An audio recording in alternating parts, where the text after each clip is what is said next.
coming up on Rhetorically Defective.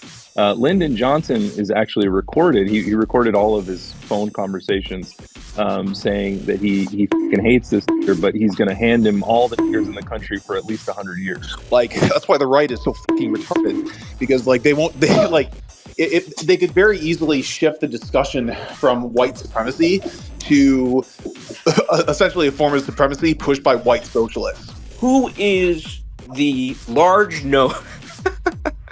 Who is the large-nosed dragon? Who is the large-nosed dragon? Literally hoarding piles of gold. Well, she was wondering if someone read Das Kapital. I don't think anyone's read Das Kapital. No. Well, I have read Das Kapital. I've read Mein Kampf, and obviously I can understand why this ideology worked and why it was effective. I just want to say you're an embarrassment to British people everywhere. Thank you very much for exposing yourself as the trolling, semi-malicious, half-drunk, middle to upper-class elitist trying to ram highly complex, fucking elitist arguments down working-class people's throats, as per fucking usual with people like you. You're a disgraced woman. You know nothing about what you're talking about, and I can fucking point that out straight away because you haven't got a clue what I've fucking read. You walked into this room and thought you were talking to numpties. What do we do with that knowledge that certain races on an aggregate are smarter than others? But if I was a plumber, I'd want to use my plunger, my tools. I'd want to use every tool. But how do you use that tool? So what is the function of that tool in your toolbox? Let's call it a screwdriver. What's the screw that's screwing in? How do I phrase this? How do you know they're not going to like it? Maybe they will. Maybe it's like a little history lesson. It's like history and geography. Oh my God, it's social studies. Well, yeah, I mean, people don't like social studies. Yeah, but we're like the cool teacher that's like the assistant wrestling coach and does 2 extracurricular activities after school. Don't listen to us. Yeah, I only started liking social studies history in my junior year of high school, so. Yeah, well,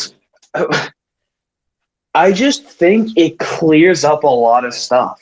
And like, no, it does. The conversation needs to be had.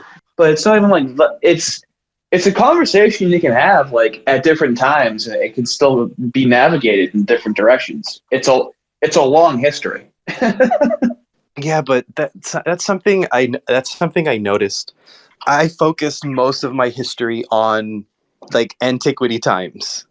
It's basically like antiquity and 1800s USA.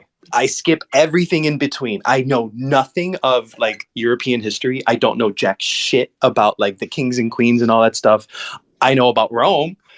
I know about what happened after, but there's a huge chunk of 1,000 years that I'm just like, I have no fucking idea what happened here, dude. Dude, honestly, if you watch Guns, Germs, and Steel, it just does a really good job of expediting the confluence of different cultures in history. And it's cool too because go ahead. No, I was gonna say, like I said, I picked up random bits about it without having read the book itself. Well, I mean, I don't read books, so I would watching the video is really compelling to me because then he'll go to like cultures that have been the same for thousands of years, like different tribes and whatnot, and like showing the ingenuity that they have, but like they spend about 6 hours a day getting food because they have to take this fucking bush and process it, and then even the nutrients from that aren't even highly caloric. It's like very like carb and grainy. It's not very satiating. So then it's okay. Let's start at the beginning though. So the whole thing is, and the whole argument has been for a while. It's kind of like the question: well, why did white people come up with democracy and stuff? Like, and the idea is, if you look at modern history, the idea is, oh well, white people are just smarter. White people are just more intelligent. They've been enlightened before anyone else, and it's like. Okay, no, genetically, they're just magically genetically imbued with this knowledge. It doesn't come from anywhere. They just haven't. Right. That's just like and it's funny because I had a space a few months ago about John Glubb, and this is one of the things that happens in a society that is at its apex. They're like, oh, well, we're the best because we have superior. It could be their genes, it could be their laws, it could be their ways of construction, but they think that they're better than everyone else. Well, they've just been generationally in a good place. So how they don't know anything else but being on top of shit, standing on the shoulders of giants, so to speak. But then they ascribe that to themselves, even though their ancestors had to work very hard for it, and they didn't. And that's where that kind of entitlement comes from. Yeah, like the whole idea is that white people are better. Okay, well, like let's go back a few hundred years. White people were, the whole Europeans weren't always at the top of the food chain. We've had thousands of years of ancient Egypt. We've had. Mm-hmm. Oh, and I wonder where the Greeks got all of their knowledge from. They say themselves they picked up most of their shit from the Egyptians. And then you look at, let's see, other cities that have been the center of the world. Baghdad, for up until like the 1200s. That's definitely not white. What about just the conception of white? Like what's really annoying with me about the conversation? It's not European, but what about like? I don't know, Babylon, for example.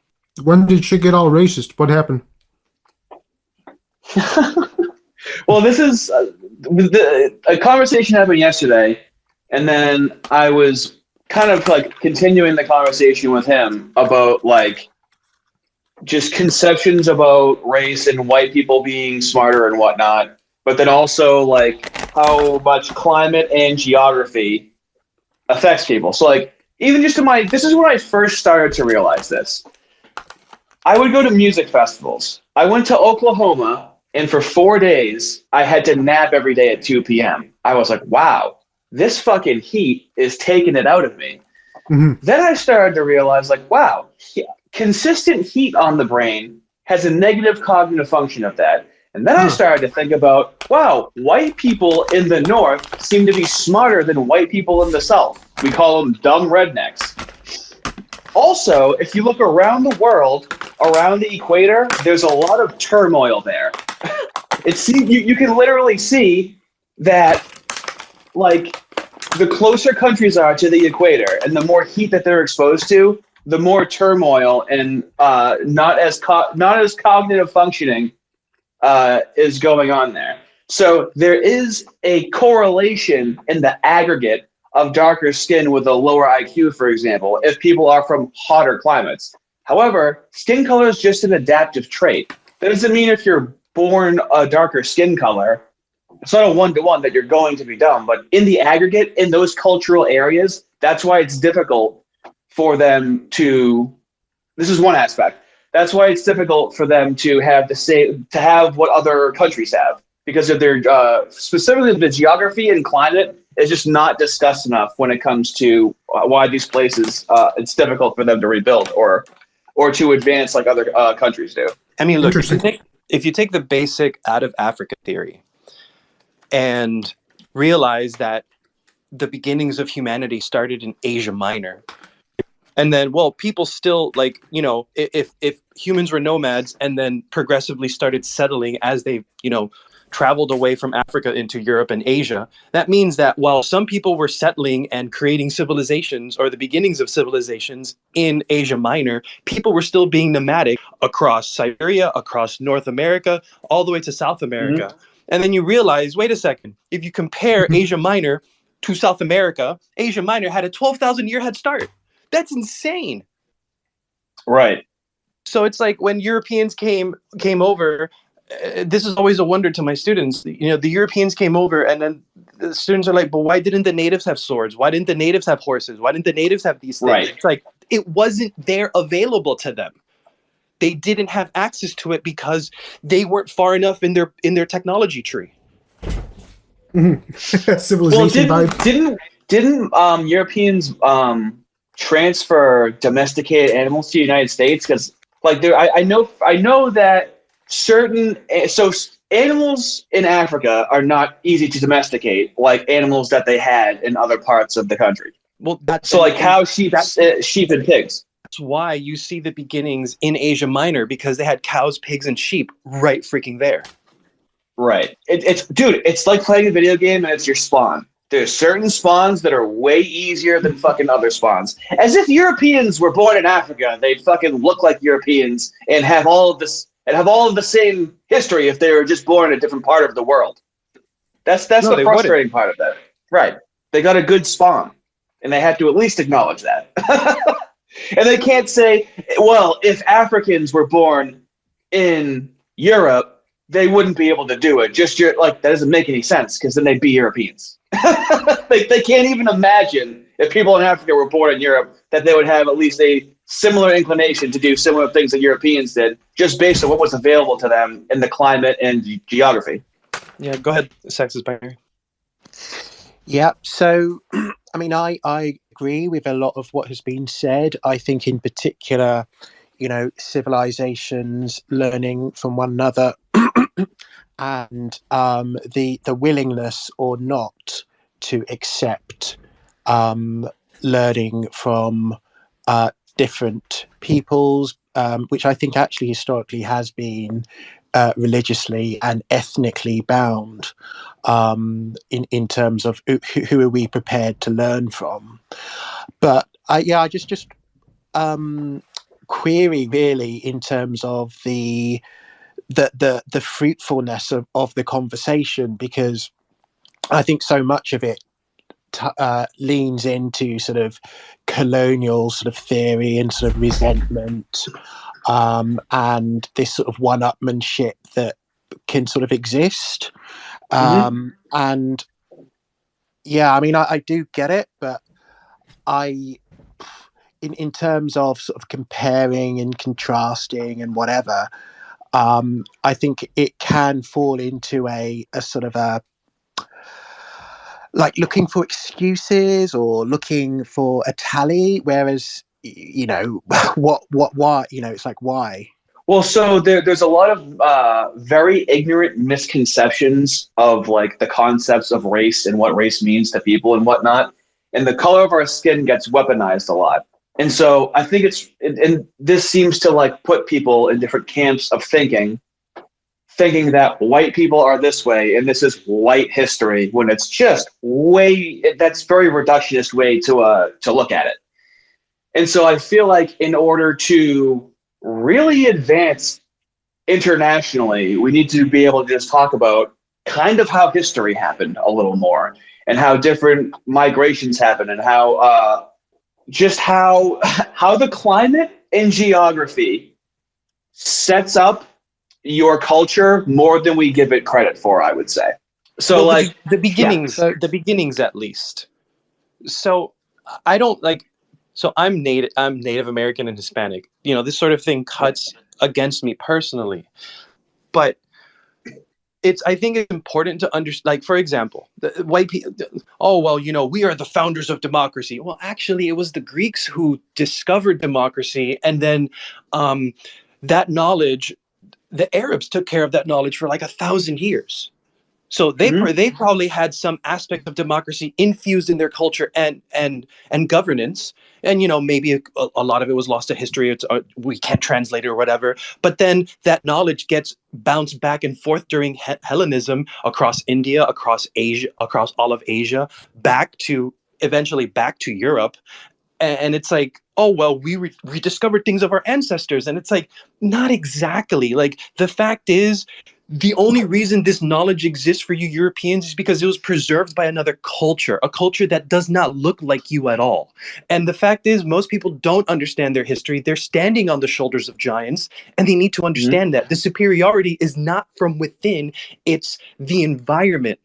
Go ahead. So can I just say that I agree with what you said, but what you've also highlighted is the fact that knowledge has always been bound up with superficial considerations of who looks like what, really. And even today, I think that one of the reasons that Islam never had its reformation and is struggling with democracy is because it sees itself as other, So the refusal to embrace democracy, I think, Turkey is a bit better because, it's got more of a mixed stroke.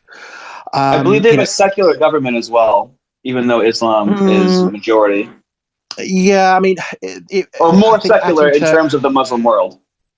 In terms of the Muslim world, I think more recently, Turkey's really sliding in so many areas. But yeah, certainly. So I just lost my way there. But yeah. So I was just going to say that sort of fueling it. For me, I don't see how the conversation can ever end up in a positive way, because it seems to be.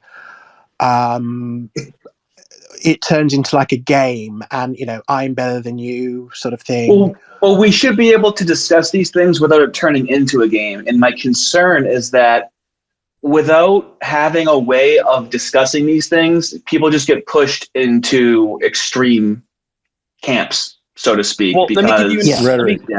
Hey guys, can I just Rob. jump in here? Hey, yeah, go ahead.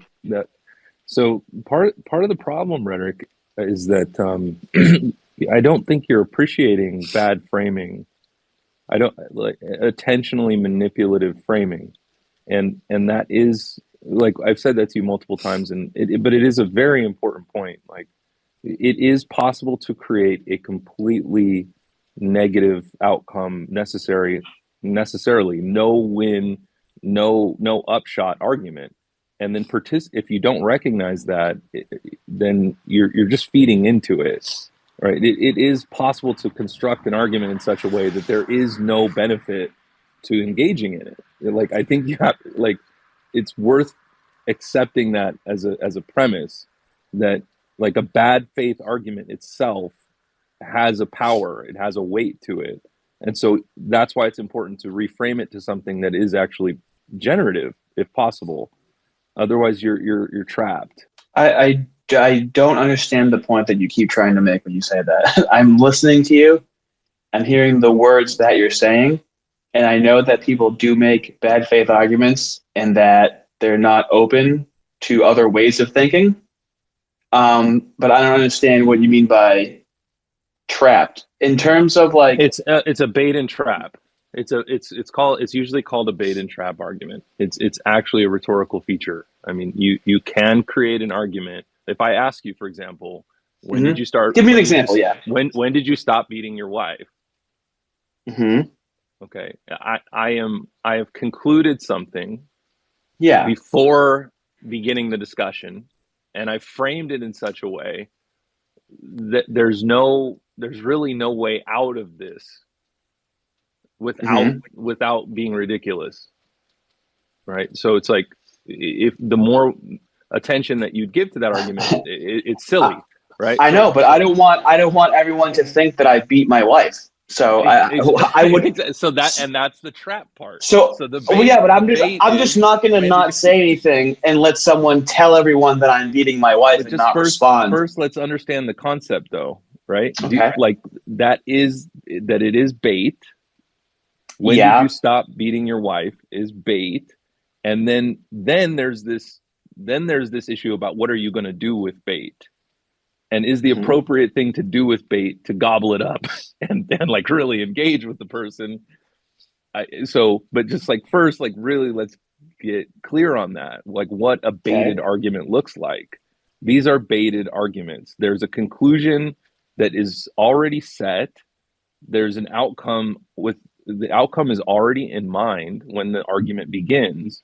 And it's to lead in one particular direction, that you beat your wife. Now, if you don't change the framing of the discussion, you will be stuck within that, and you will be trapped. Well, I think we're changing the framing of the discussion in this discussion, which is why I'm confused why you're saying this. I haven't heard that yet. I haven't heard. So can I come in? I've heard the premise. I've heard the premises maintained as though they're true. And then the question is kind of why, and what are the factors that agree to support that and don't support that, as opposed to challenging the premise itself. I already did challenge the premise. Right. I'll say it again after the hand goes. Yeah, no, I just wanted to say, I think, Rob, is what you're saying that actually this sort of, I don't know, I hate using the word, but this sort of dialectic tends to move towards a sort of a epistemic relativism that sort of doesn't really have a fruitful outcome.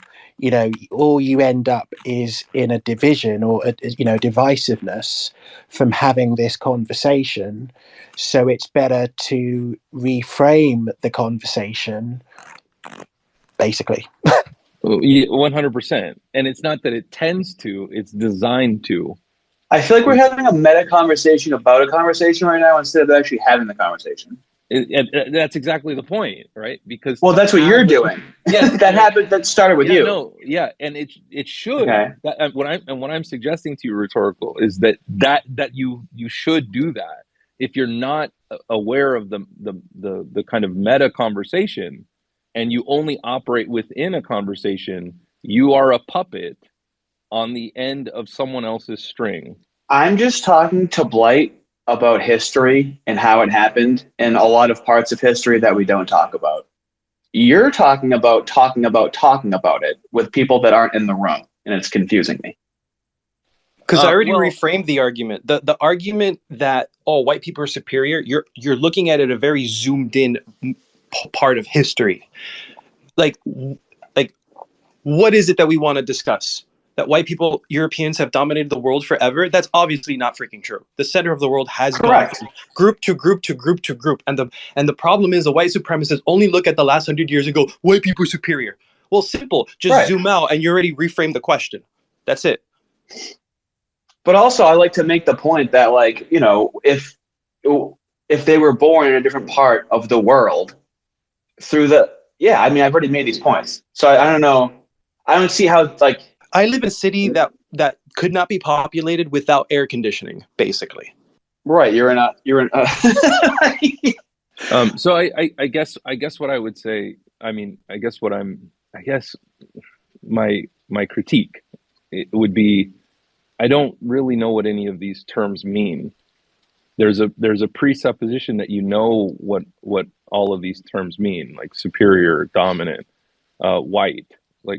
And so the entry into it means accepting a whole host of assumptions that we're combating. I believe before that I would just say are poorly framed. Maybe. What's poorly framed?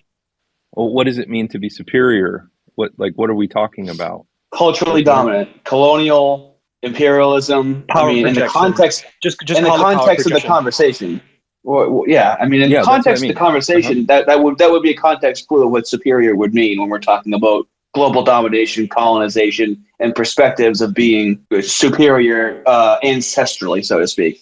Yeah, no, I understand that you're assuming. I'm saying to be clear though, it's like, well, so it's the idea that because colonialism, because white people from Europe were successful at colonialism. And so that's the exploration. It's not even that. Like, let's discuss the colonialism. The colonialism happened. Well, see, what happened when Europeans came over to the Americas, it wasn't the colonialism. It was the plagues that Europeans brought to the Americas. Mm-hmm. And the reason why Europeans brought plagues to the Americas is because of three reasons. They had big cities. They had domesticated animals in those. And because open air meat markets without refrigeration. Yes, and because of the problem with separating poop water from drinking water, you had bouts of cholera, you had measles, you had mumps, you had all the plagues ravaged through Europe for hundreds and hundreds of years.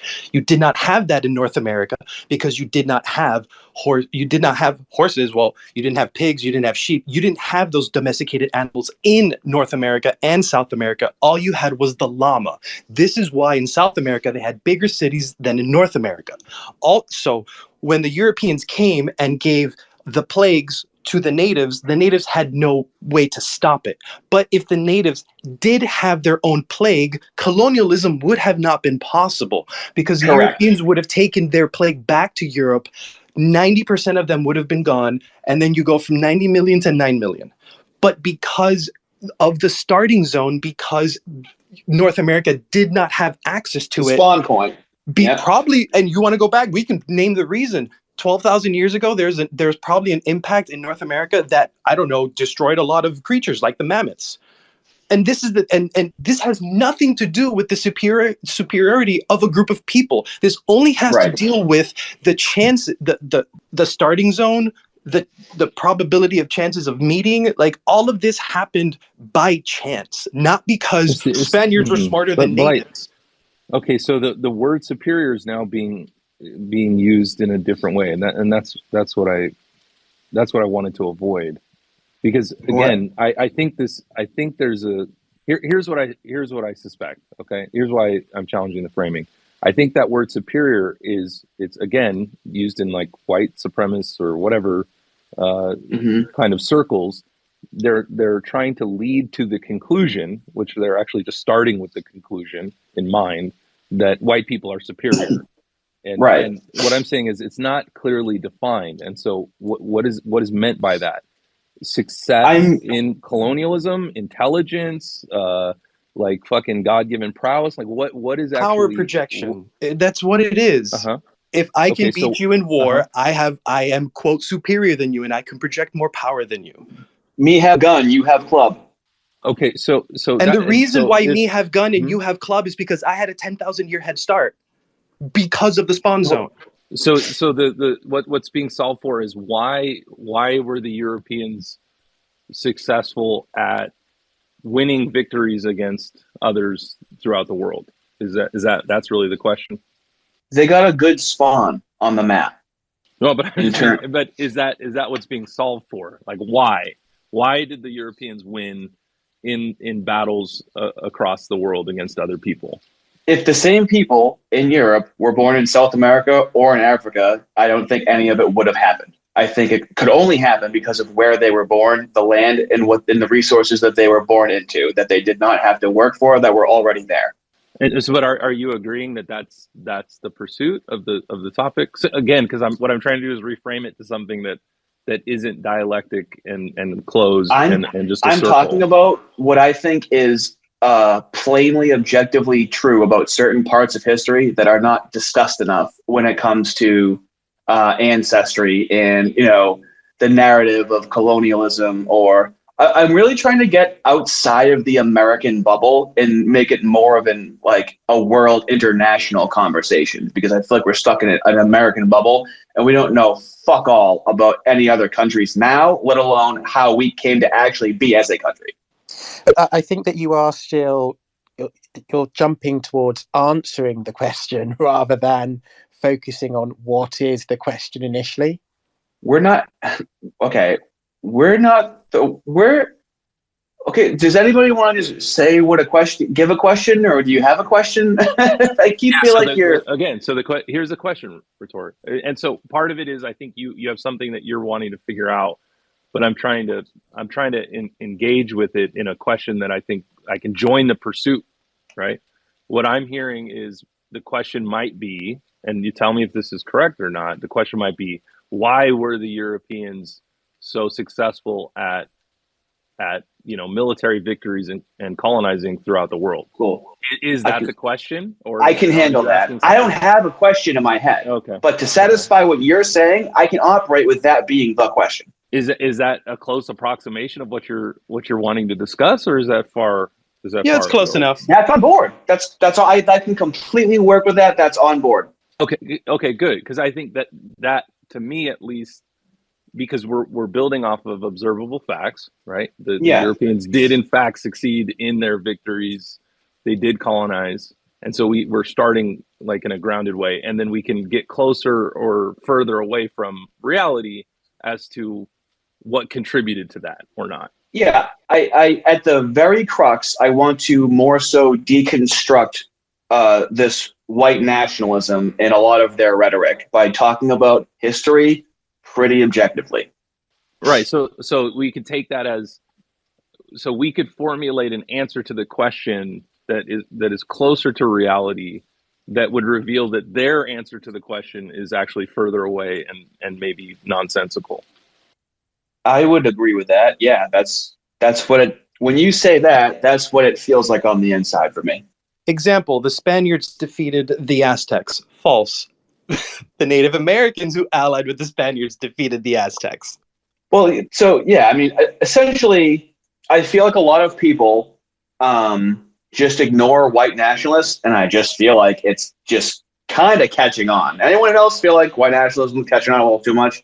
See, the problem with like, oh, don't engage is like, well, I mean, look at what the far left has been doing.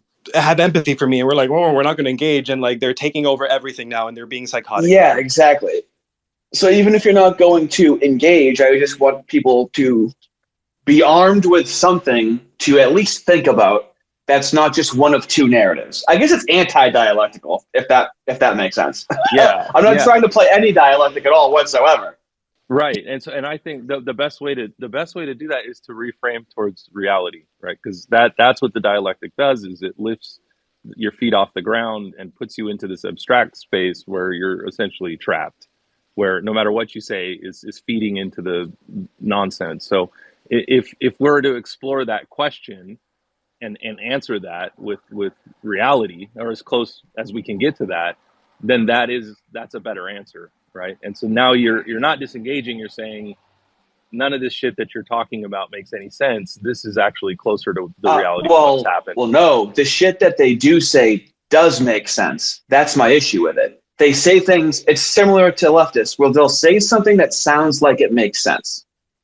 Like they'll say like, oh, well, if whites aren't superior, then look at Africa. Very base level observations. Or look at black crime in the United States.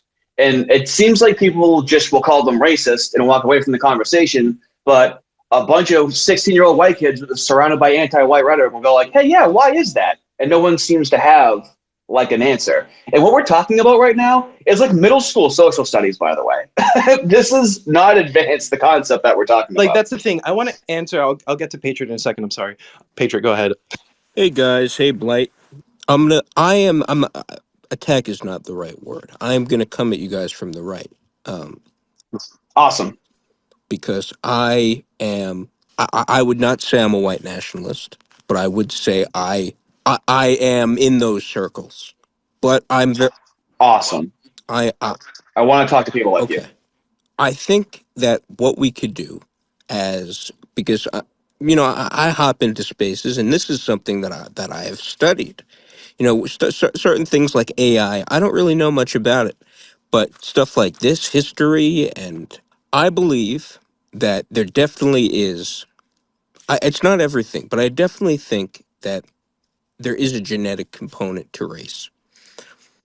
Mm-hmm. And I feel like what one would call white nationalist thinking, I feel like there is some validity to it. Also, there is some validity from a standard perspective. Mm-hmm. Now, if we're going to talk about what I kind of jumped in the space late, rhetorical.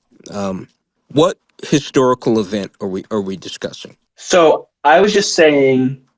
So I was just saying in general that if what made Europeans successful was mainly their starting point, the climate. Okay, hold on. And what real quick. Yeah. So what? So the question basically, like, what I want to answer the question of why were Europeans so successful with colonialism without getting into colonialism. I want to. It's not that they got on ships and went. It's the fact that they had those ships before anyone else had them. Like, that's the point. And the reason why that happened was not because of any genetic reasons, simply because they had the knowledge of 10,000, they had additional 10,000 years of knowledge and the exchange of not just culture, but ideas. Native Americans in North and South America had less people to interact with, less groups to interact with, therefore less technology, less ideas get spread around. I'm going to push back on that because if you look at history and you look at what one would call white nationalist thinking when it comes to race and IQ, if you want to talk about that way, actually the Chinese were the first to build great ships, followed by the Europeans. Now, oh my God, how did I miss that? No, you're right. And they also had gunpowder first. They just didn't Yes, they turn it did. into guns. They did And have And writing. gunpowder first. and because of the exchange of because of trade, Europeans got access to it. So that's an important point. It's not just the technology. It's also there has to be an exploration of why, right? The motivations, the intentions. Just having the technology doesn't mean that you also are a culture that wants to or is seeking to do what the Europeans did. But you have to live in a geography that allows you to make gunpowder. Well, I Yeah, guess I would just say that it's secondary to being in a culture. I mean, the Europeans were in an arms race with each other. I mean, these were not friendly nations. Part of the explanation of colonialism is that they were trying to get advantages strategically against one another, and they were bound by all kinds of treaties and bureaucracy within continental Europe, where they couldn't directly attack each other without getting destroyed. So they would go to different areas, exploit resources, come back and try to get a strategic advantage at home. Right, but Native Americans also did that. The difference is the playing field is smaller because of the less technology available. If those Europeans did not have access to the ships, well, that wouldn't have happened anyways. And the Roman Empire that bequeathed concrete roads, etc. I mean that period really of ancient Rome, which fell around 200 BC, sorry, 200 AD. CE or so. Yeah, that there was a whole load of technology that was left, and then it was a good 1,000 years after that before there was full exploration. But also, I think that the framing, I don't agree with the framing of European because there were very distinct nations. Actually, it was Britain and it was Spain primarily, France to a lesser extent. But yeah, very specific nations. No, that is And very after, true. That's yeah. very true. That you can't just say white people because I mean, especially during that time, there's very distinct differences, and many of them were at each other's throats. And after each kind of period, you would watch. You could kind of observe through history that after successes in the colonies, one of these countries would kind of get a strategic advantage over the other country, and then they'd fight again, right? So it's just like they're constantly jockeying for power, and they're using the colonies to get some kind of strategic advantage. So I think that's important in understanding the motivation there. It's not just the tech.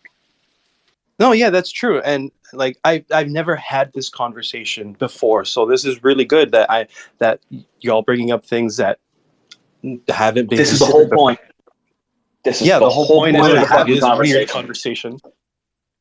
It's truly a great idea, because you have I know Blight is kind of a middle guy. I know we're all against Marxism, and you have rhetorical. From what I saw, you're kind of a regular liberal. I don't know where Rob stands, and I don't know where Herman on the bottom with the little and Patrick. But it's good. It's good to have these conversations. Now, something I will say is this: going back to the genetic component with history. Please, yes.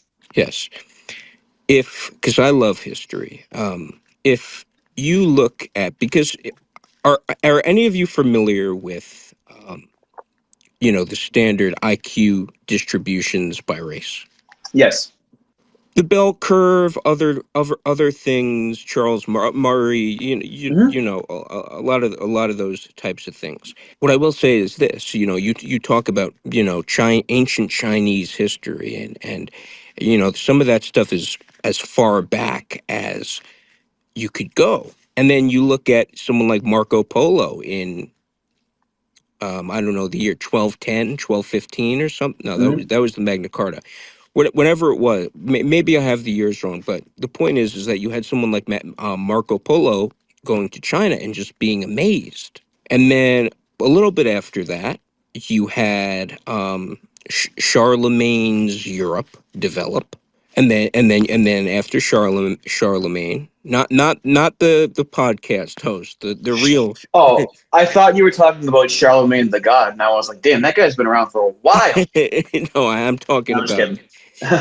the real Charlemagne. Truly a fantastic historical figure if you study him. Soon after, you had some of the Arab empires, and then Okay, so what's the genetic component that you're referencing?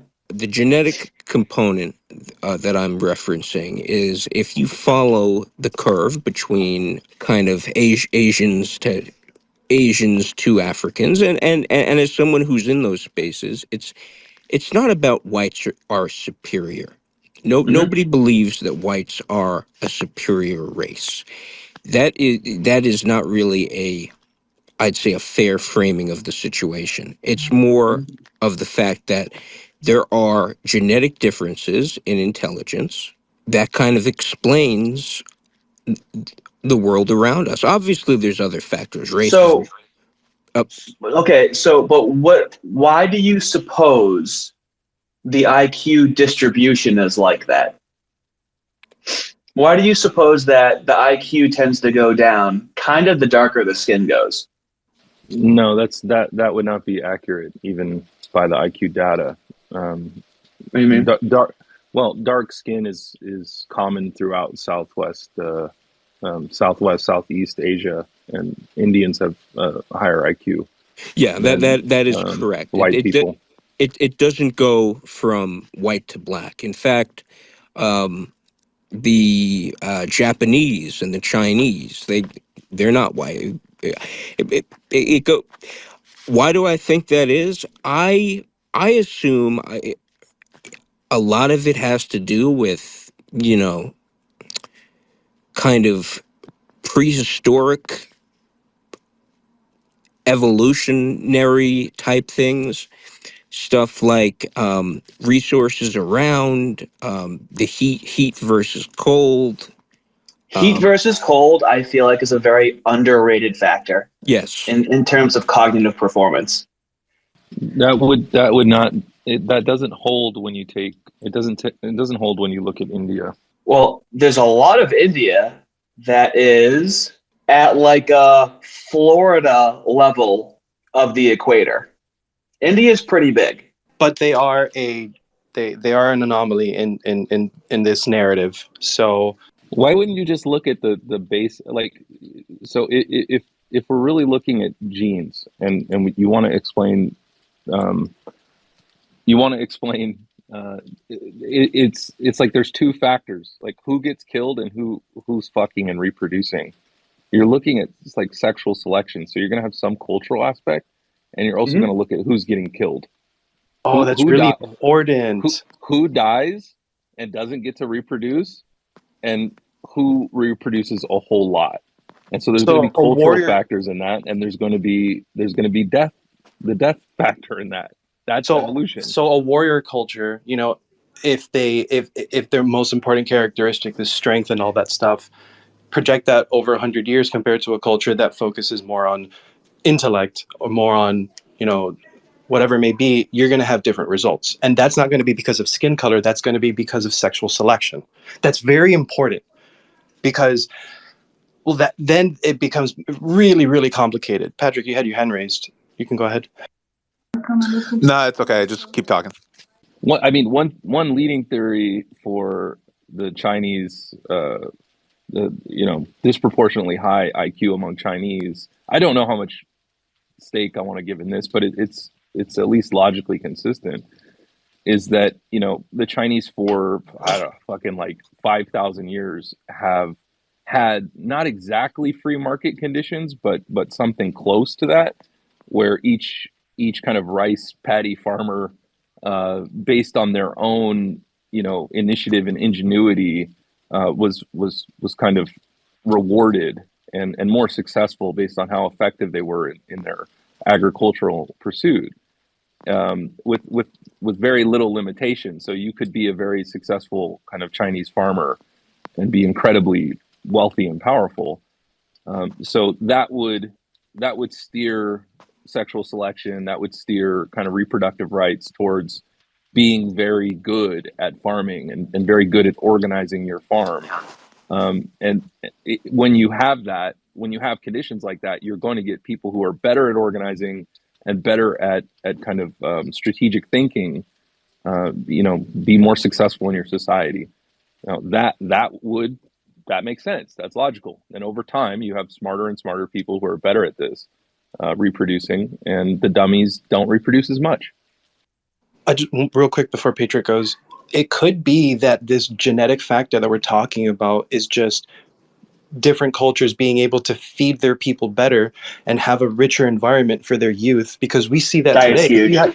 If you have two kids, one that grows up with no books, no entertainment, no feedback, no matter what skin color that kid is, that kid's going to grow up to not be very intelligent, as opposed to a kid who gets all the attention and love he or she gets, is surrounded with books and knowledge, and is given the opportunity to engage in that childlike curiosity. That's really important, and it's something that in the modern culture, in this modern society, if we go backwards, we can even imagine the amount of deficiencies that existed for people back then. No, blight. It's not that. Despite how that might feel true in the moment, that would actually not be the case if you're looking at genes over time. It has to affect sexual selection.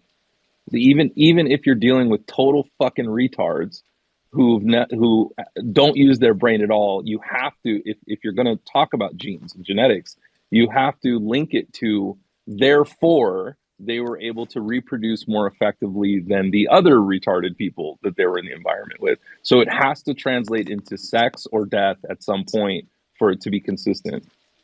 No, this is true. I'm trying to separate it from genetics, and because I think a lot of this are environmental factors. People look at the results. It's not because of genetics, it's because of environmental factors. So, look, I don't want to come off as negative or rude to anyone, but what I was saying before was, genetics are only a small part. There is I believe, a genetic component, but there's a cultural component as well, and I feel like the best way that we can understand each other as people, as races, is to take both things into account.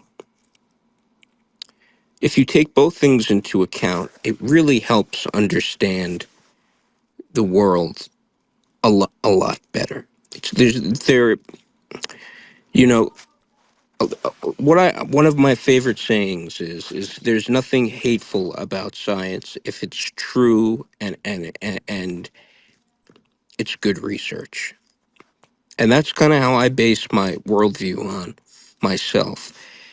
I look at data and I extrapolate based on other knowledge, and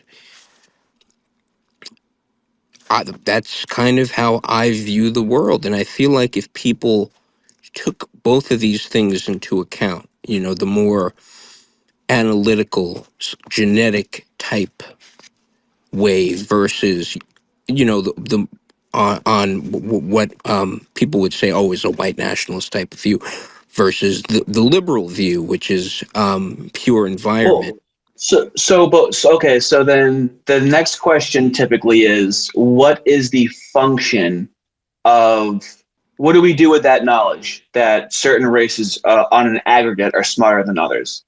So that the motivation behind that is what makes people curious and uneasy of like, okay, so what's the point of knowing that? And usually white nationalists like, I'm just saying.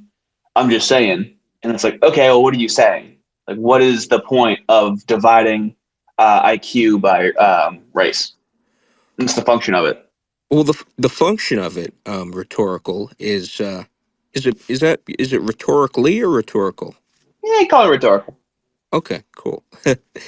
I think the function isn't to be hateful. It isn't to be cruel. It isn't to be racist. It isn't to be harmful at all. It's to help understand this big crazy world around us. And it's like a tool. If I was a plumber, I'm not a plumber, I'm a, but if I was a plumber, I'd want to use my plunger, my tools. I'd want to use every tool But how do you use that tool?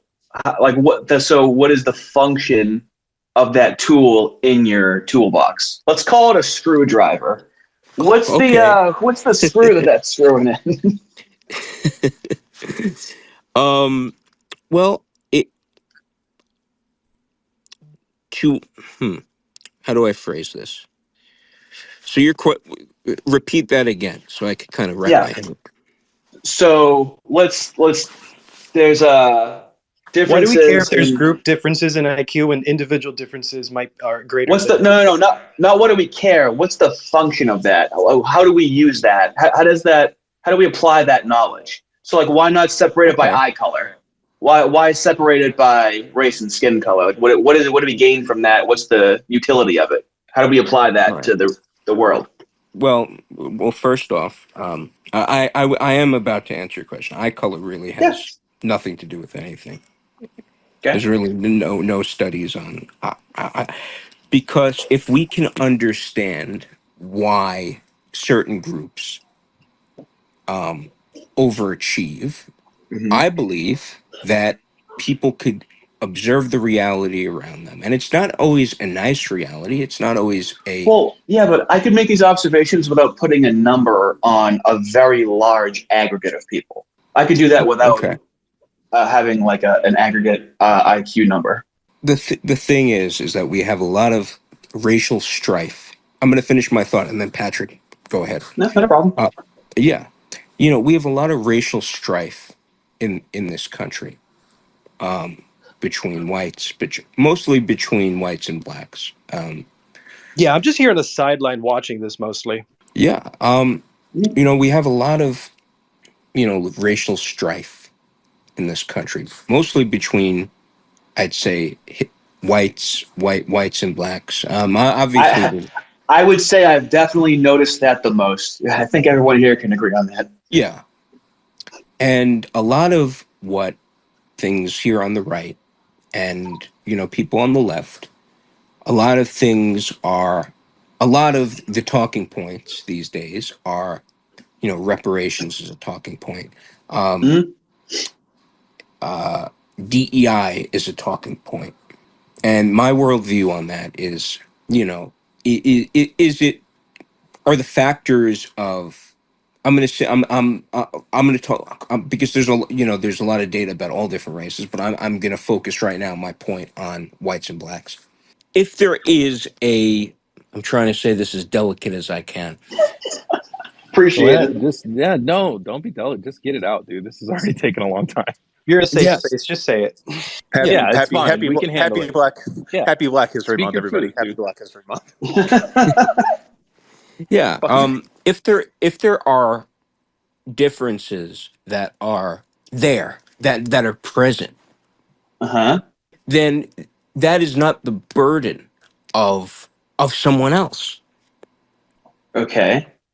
That is not So the that okay. is not the burden of the taxpayer. That is not the burden Yeah, of the but host.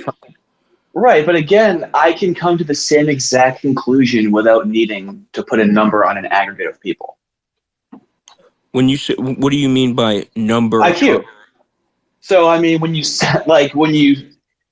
say that hundreds of millions of people have a certain IQ range, I can come to these same conclusions, uh, regardless of the concept of race and IQ. I can also agree with everything that you're saying, but that what's factored into my analysis isn't race and IQ. That's what's always so confusing to me about like the utility of it. Because I mean, when you see an individual black person, are you thinking, "Oh, they're a few points lower"?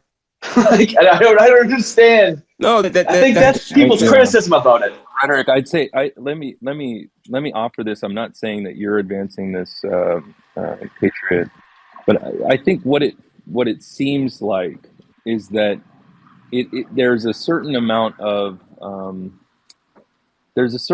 socialism that would be tolerated under this particular argument. In other words, Like we don't need a social safety net for these people because they're low IQ and there's really just nothing we can do to help them. But we're going to strategically argue that direction because we don't want to give up social safety net for people who are in the group that we do want to have that for. And I think that's the pivot that ends up getting made.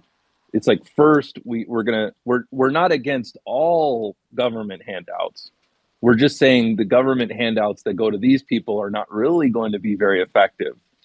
And that's a pivot that then allows them to say, well, but we should probably consider government handouts to a pool that are potentially going to be successful. So we should redirect taxpayer dollars to, West Virginia and Oklahoma, because at least there's the potential for higher IQ there.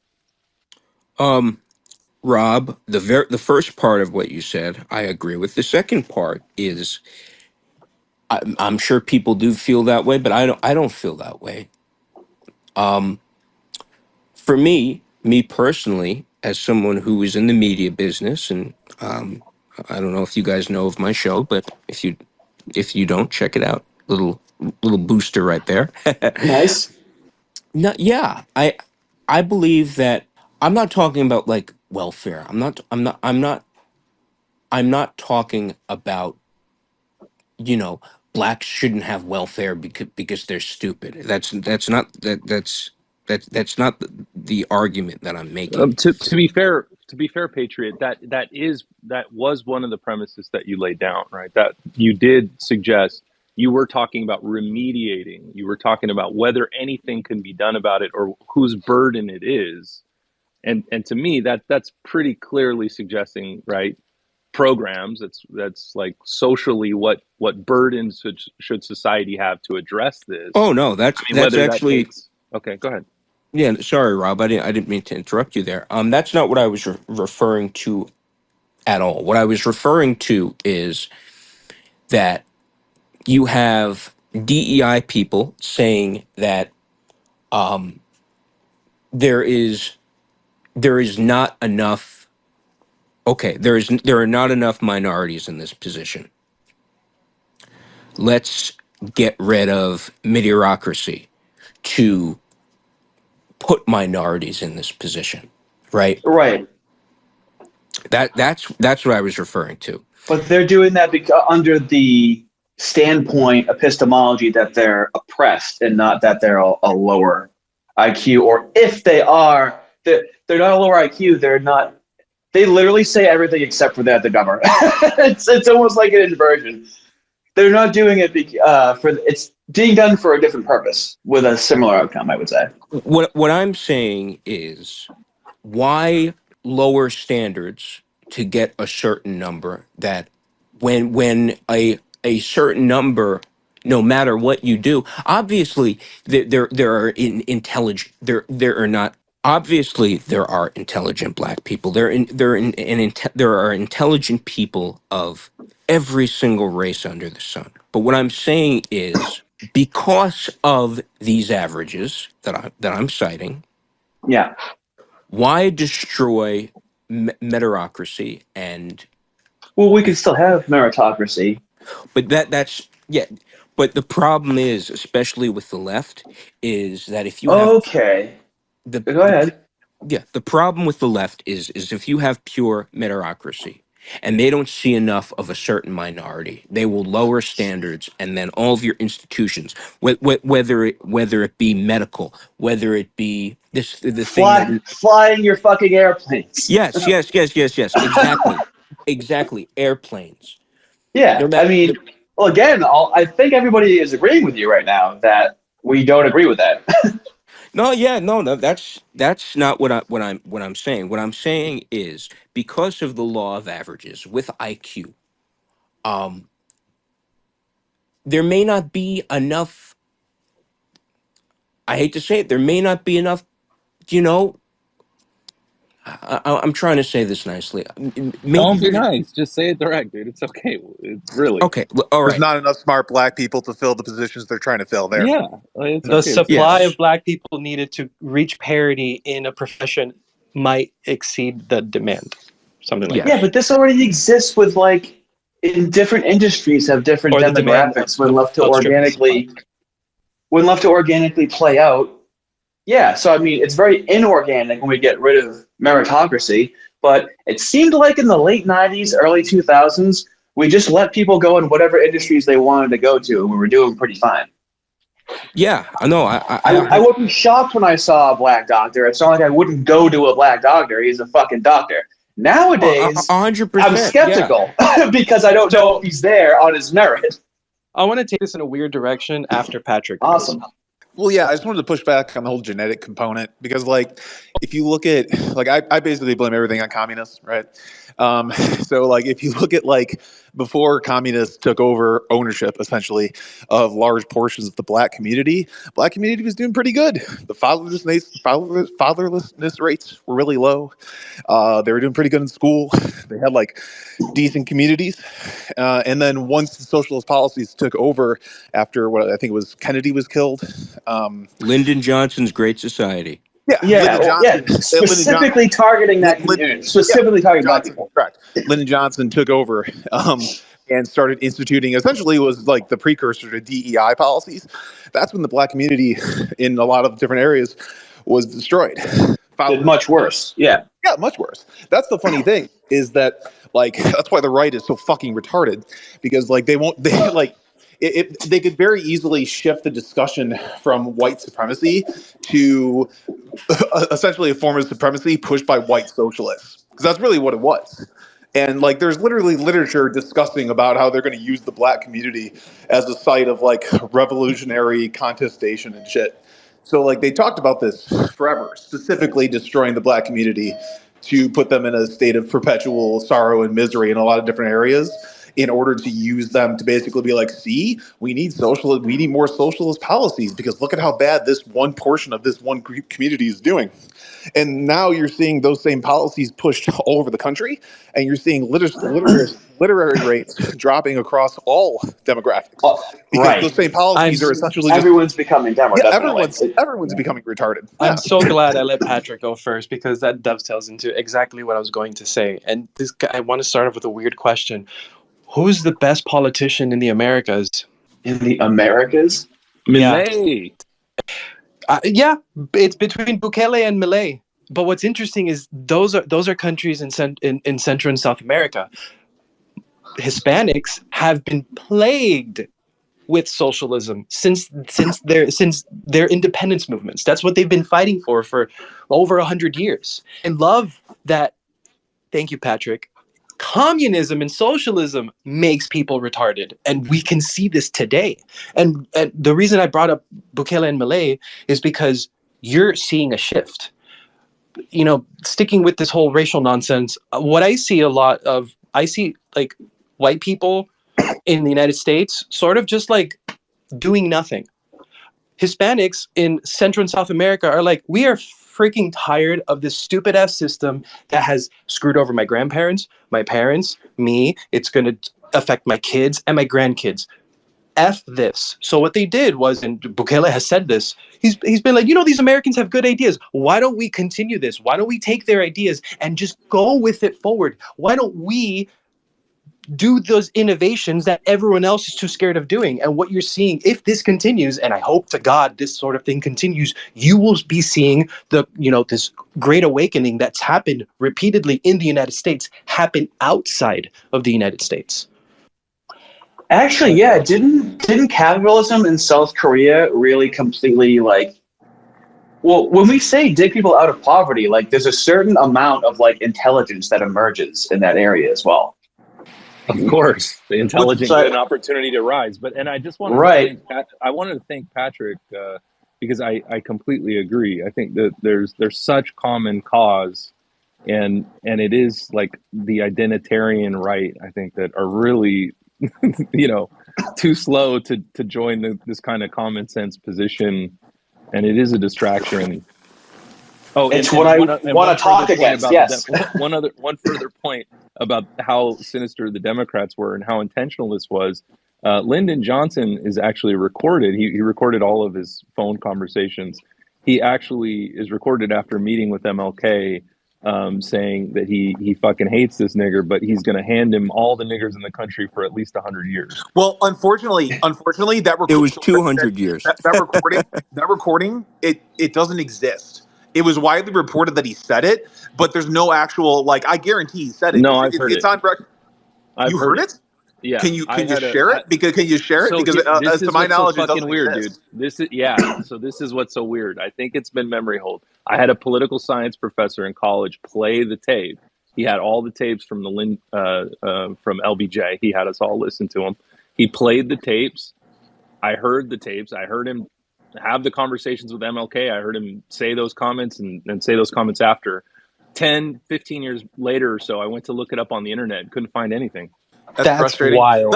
Because that's like the number one thing, right?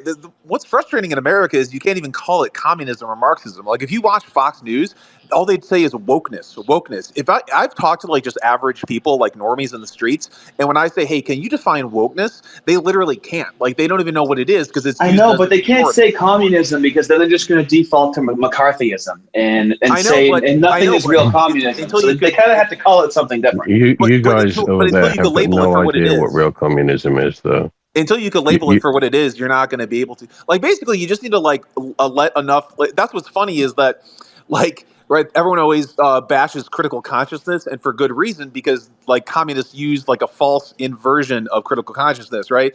Instead of saying like, capitalism is trying to enslave black people and make sure that they stay at bottom rung, it's actually the opposite, right? Like we literally just need to be like, no, communists are making your children retarded on purpose, and they want to cut their dicks off. Well, like, who is saying that we don't know what real communism is in the States? It's Prince here saying that you guys have no idea. We had the USSR fell in 1992. We have people here in Europe from Estonia, Latvia, and Lithuania who are, they experienced what it was like living under a real communist regime, what day to day was like, and they see you guys talking about communism in America, and they can't even laugh. It's beyond. Something's ridiculous, and then it becomes so ridiculous it's funny. It's beyond that because they're just like you've got no clue if you think that that's what communism was like. Well, we don't want it to go in that direction. What's happening here? What's happening here is the precursor to what actual communism will look like. If the Democrats end up getting a majority in the Senate and Congress, like they literally want to like institute the Trans Bill of Rights, which would essentially create the United States under like a trans communist theocracy, in which every state would have to be like forced to allow children to be mutilated and children could be kidnapped at will. I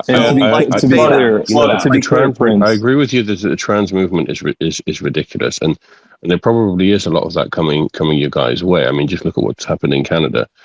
The issue that we have is that you guys are calling it communism.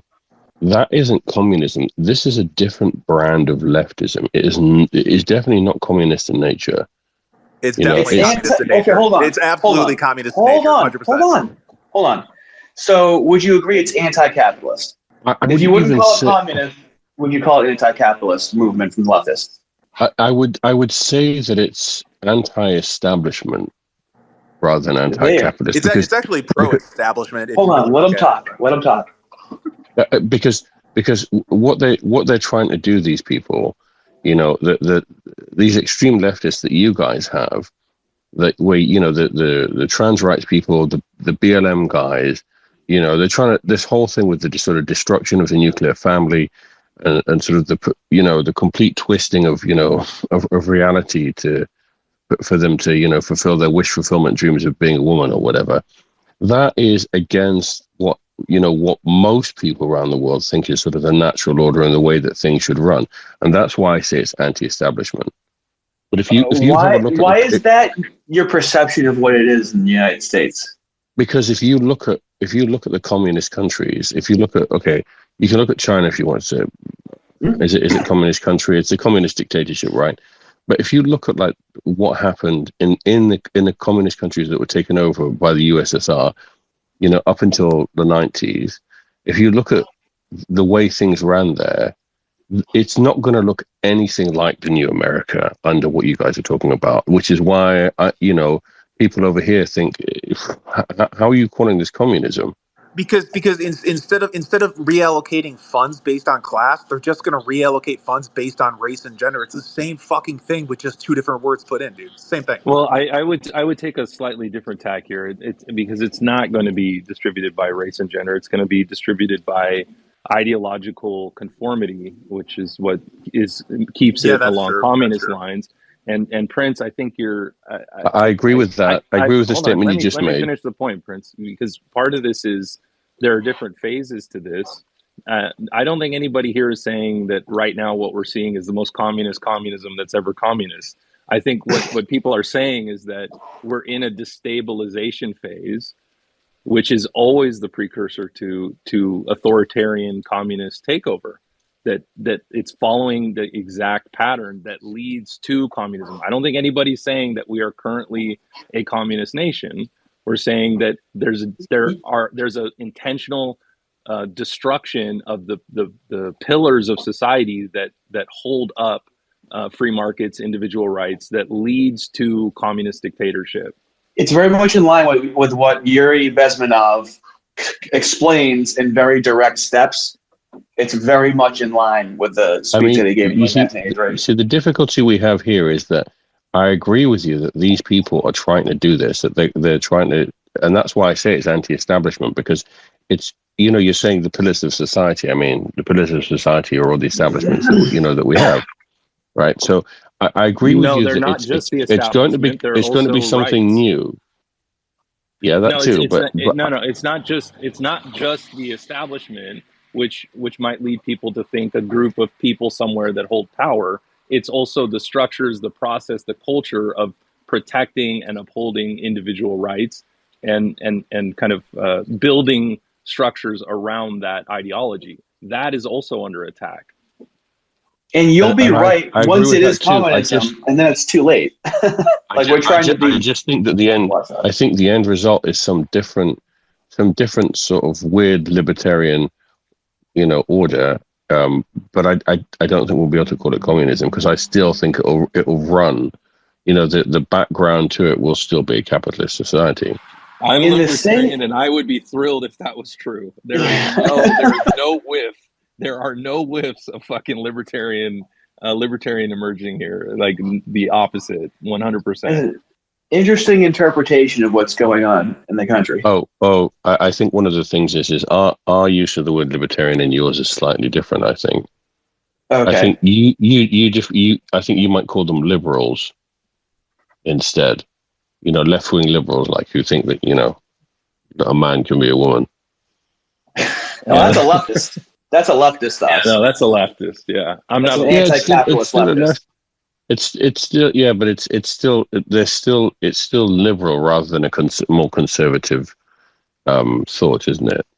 It's leftist. It's not about individual rights. It's about extra rights for certain groups, which starts to become communistic in nature. Look, just at core, I don't know how you frame this in your country, your political landscape, but at core, it's about individual rights. It's that decision making should be based at the individual level first and primarily, and move up in structures from there. That's the idea, right? That the power should be reserved. Decision making should be based at the individual level. If it can't be accomplished, or if there's some necessary need to move it up to further levels of abstraction, like the state or the federal government, then you do it there. So you start at the bottom and move up. That's essentially libertarianism. I think one of the things that we have difficulty with here in Europe is that you have two parties, but as far as we're concerned, to you guys, the Democrats seem left-wing. To us, compared to our right-wing, they seem very right-wing still. So I think our political spectra actually don't overlap very much at all. So 100%. It's very difficult for us to extrapolate, what goes on over there, here. And some of the stuff that happens with you guys is just so crazy. What does it look like to you guys, dude? Tell me what it looks like to you. Like, what's some stuff that pops out in your mind that you say to other people, like, what the fuck is going on in the United States? So one of the things that we find really weird, and this is why I started speaking up about this, is that you guys start talking about the Democrats like they're trying to do stuff that, and you say that, the fact that the word communist is being bandied about and spoken about in the United States, and the label communist is being put on people in the last, I don't know, 2 to 3 years, I'd say. So much more to us is nuts. It's just nuts. Well, we've had a I mean, communist we have president. actual. Well, hold on, we have hold on, actual real quick. communists. Hold on, There's really facts, quick. Frederick. Hold on. Hold There's on, facts. hold on. You have actual Hold on. communists in Yeah, BLM. Woodrow You have actual Wilson. communists. These are Woodrow people Wilson. who Hold on. say they're communists. Why would we Can we deny them agree? when they say they're commies? Can we agree that communism doesn't happen quickly? Does communism happen slowly, generally, in a country?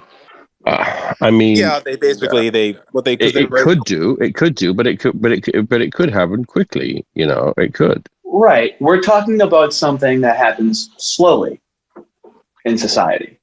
And we're noticing things about it because we knew how our liberty felt 10 to 15 years ago, and we noticed how rapidly changing it feels now. In terms of what we're allowed to say, how we're allowed to behave, who we're allowed to associate with. They also just call themselves communists. Like, this isn't a mystery. I'm steel manning right now as best as I can. It's like these commies over here are like, what do we have to do to be seen as the communists that we like claim Maoists? ourselves? There's like teachers that are Maoists, not even just communists, but literally Maoists are in our education system, openly and proudly, like it's not Nazis. Yeah, we're like, nah, you're not real communist. Like, no, I'm a fucking communist. Like, nah, you're not a real A Maoist. They're like post-communism. They're like communism on steroids is the shit that they like hang up all over their classes, and then they have really creepy conversations with their students about it. But you guys know as well as I do, right? When you talk to these people, a lot of the stuff that they come up with is grade A bullshit, right? That's why they're dangerous. They're retarded. Yeah, but the problem, exactly. But the problem is that they're very much like the hippies that we had in the 90s here in the UK, who they were all saying that they were socialists, they're communists, they wanted to live on a commune and stuff. And then, once the commune fell to bits, they went back home to their father's mansion. It turns out that their real name was Viscount Bilzebog or whatever. Do you know what I mean? Like, yeah. Do you think it was strange that we had like a police officer kill a black guy here, and then there was protests all over the world, and then they lit 164 buildings on fire in 4 days and did billions of dollars in damage, and then had their own autonomous zone? Like, do you think that was kind of extreme and kind of eye-opening? We found that absolutely nuts. We're just like, what the fuck is going on in the United States that this is happening? Sure, you guys have a lot of crazy stuff going on, but these guys, this. You say there's a teacher that says they're a Maoist, right? You go talk to them about Mao. I bet they don't know anything about it. That's why they're dangerous. They're just like those teenagers, teenagers who read the Communist Manifesto and went, yeah, that's a really cool idea. Now I'm a Marxist, and they decide, and that's what they say. But all the time they're going to university on their dad's buck, right? Why do you think you know about what the teachers think in my country better than I do? Is what I'm so curious about. Like, what is giving you this confidence to think that that's what the teachers are like in the country I live in? Why are you so certain of that that's what it is? Okay, darn, I don't know who was next with the hands. David, go ahead. Well, I think it was the bottom left-hand corner, the red one. I can't see. I haven't got my glasses on. I'm just finishing my cereal. Okay, gender critical, go ahead.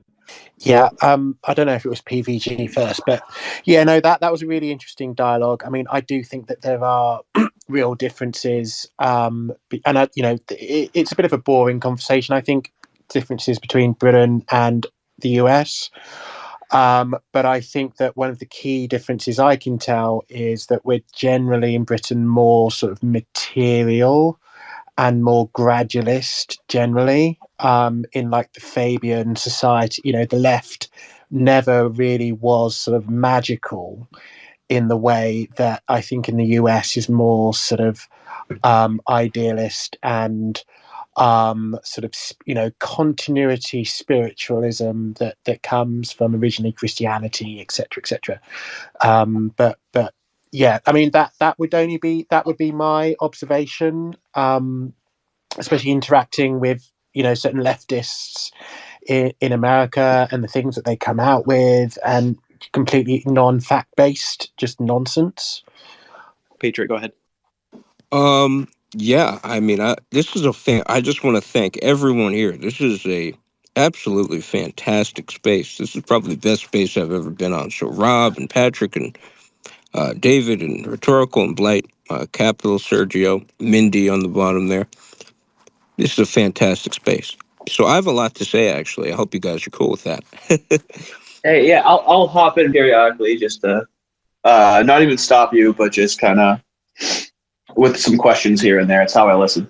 Okay, cool. So the first thing I want to talk to Rob, the fact that you actually heard the famous quote, "I'll have these N-words voting Democrat for 200 years." I mean, that's the fact that you actually heard that, I think is crazy. But yeah, that you're 100% right. The black community back pre 1960s was in far better shape. The black family was together, and in some ways, if you look at statistics in terms of employment numbers and stuff, blacks sometimes actually outpaced whites. So, but going way back before we talked about the guy that was here with communism and stuff, yeah, I think there's a genetic aspect and a culture aspect, and doesn't mean that some certain, but yeah, I think we should. This is kind of going into some dicey territory, but I don't know if you guys know who wrote after the Civil Rights Act, who wrote the whole thing about black women getting welfare. It was actually a Jewish Marxist, Mm-hmm. and there was a lot of Jewish Marxists, by the way. Yes, A there were. disproportionate amount. Yes. With that being said, there's this whole thing about how BLM and MAGA could be together, but I thought that was ridiculous. Please don't try to connect those two. BLM is just fucking terrible. Man. God. Well, I mean, I'm very fatalistically skeptical of that concept, but I'm down to hear something. Okay, well, hear me out here, guys. Hear me out here. You talk about two things that are as far away as the sky and the grass, as water and ice. We have a common enemy, if you think about it. There's an old saying, the enemy... Oh my God, I'm loving where this is going. Do it up, buddy. We have a common enemy. Who is behind violent rap music? Who is behind who writes their checks? Who is behind the degradation of the black family? Who is behind all this Marxist fucking garbage between transgenderism and open borders? Open borders, who are often the poorest and most vulnerable in our society? Blacks. And whose jobs are being taken by these illegals? And housing that is being taken by these illegals? Blacks. Who is the large nose? Who is the large nosed dragon? It's not gonna work, dude. I know. Hold on. Give him like another minute. Standing. Okay, you want to go more? Go ahead. In the Lord of the Rings, who is the large nosed dragon sitting? It's such a good build up. Yes, thank you. Who is the large nosed dragon? Literally hoarding piles of gold. Smaug or Smog. It's not. Yeah. Are you there? Or did you want to? No. I'm almost done. Paint the picture. Okay, no, that's fine. I'm almost done. You guys have the picture. Vivid picture.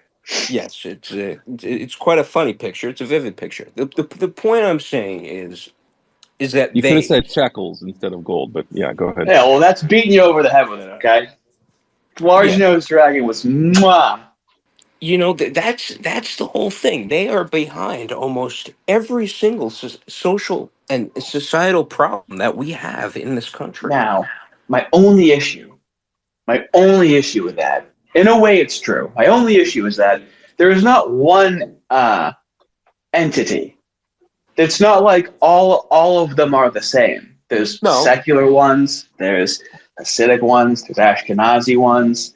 There's so that's where it's always confusing to me because Can I tell that, you, Patriot? Can I tell you this is probably not something you'd expect, but here's why this won't work. Okay, the idea that you're putting forth is not something that anyone would step into alliance with, and it's not because it's probably not for the reasons that you would suspect. It's because the way that you're thinking, the way that you've constructed this, is such that you're willing to put the problems of society on a particular group, and so no one would ally with thinking like that or strategy like that, because that thinking will continue, and scapegoating. once that group is demolished, and now we've eliminated all our problems, and there are still problems because this is not utopia and this is not heaven, and there are always problems on earth. That same line of thinking will then turn its attention at the next problem group, yes, and the I next agree. problem group, and the next I problem agree. group, and so I I agree. know, but Rob, there's so nobody many would more of sign us up, than there are of them. and so there's It so would be many more such an people easy to battle. target, and there's so many more people to target. So that would just that is not an invitation that people would take. I'm just that's my There's a take certain on it. there's a certain amount that will. There's a certain amount that are fed up. Would you guys But mind if I I think just it's finish my thought and then I'll be quiet for like absolutely. the next 15 minutes while you guys Told you talk? I'd hop in. Not a problem. The point that I'm trying to make is these differences, like Rob said, these differences will always exist. There will always be tension. But if you really look at who is behind this, I did a whole episode on my show. Who's behind the transgender agenda, and it's primarily Jewish interests. The Pritzker family, the big fat fuck in Illinois. His Yep. family, Very familiar. his the guy that looks like a Jew Al Capone. His family is kind of pushing this stuff. Who is behind open immigration? Who is behind the sexual revolution and abort? The things are endless. But the point that I'm trying to make is that it's not all of them. It's not all of them.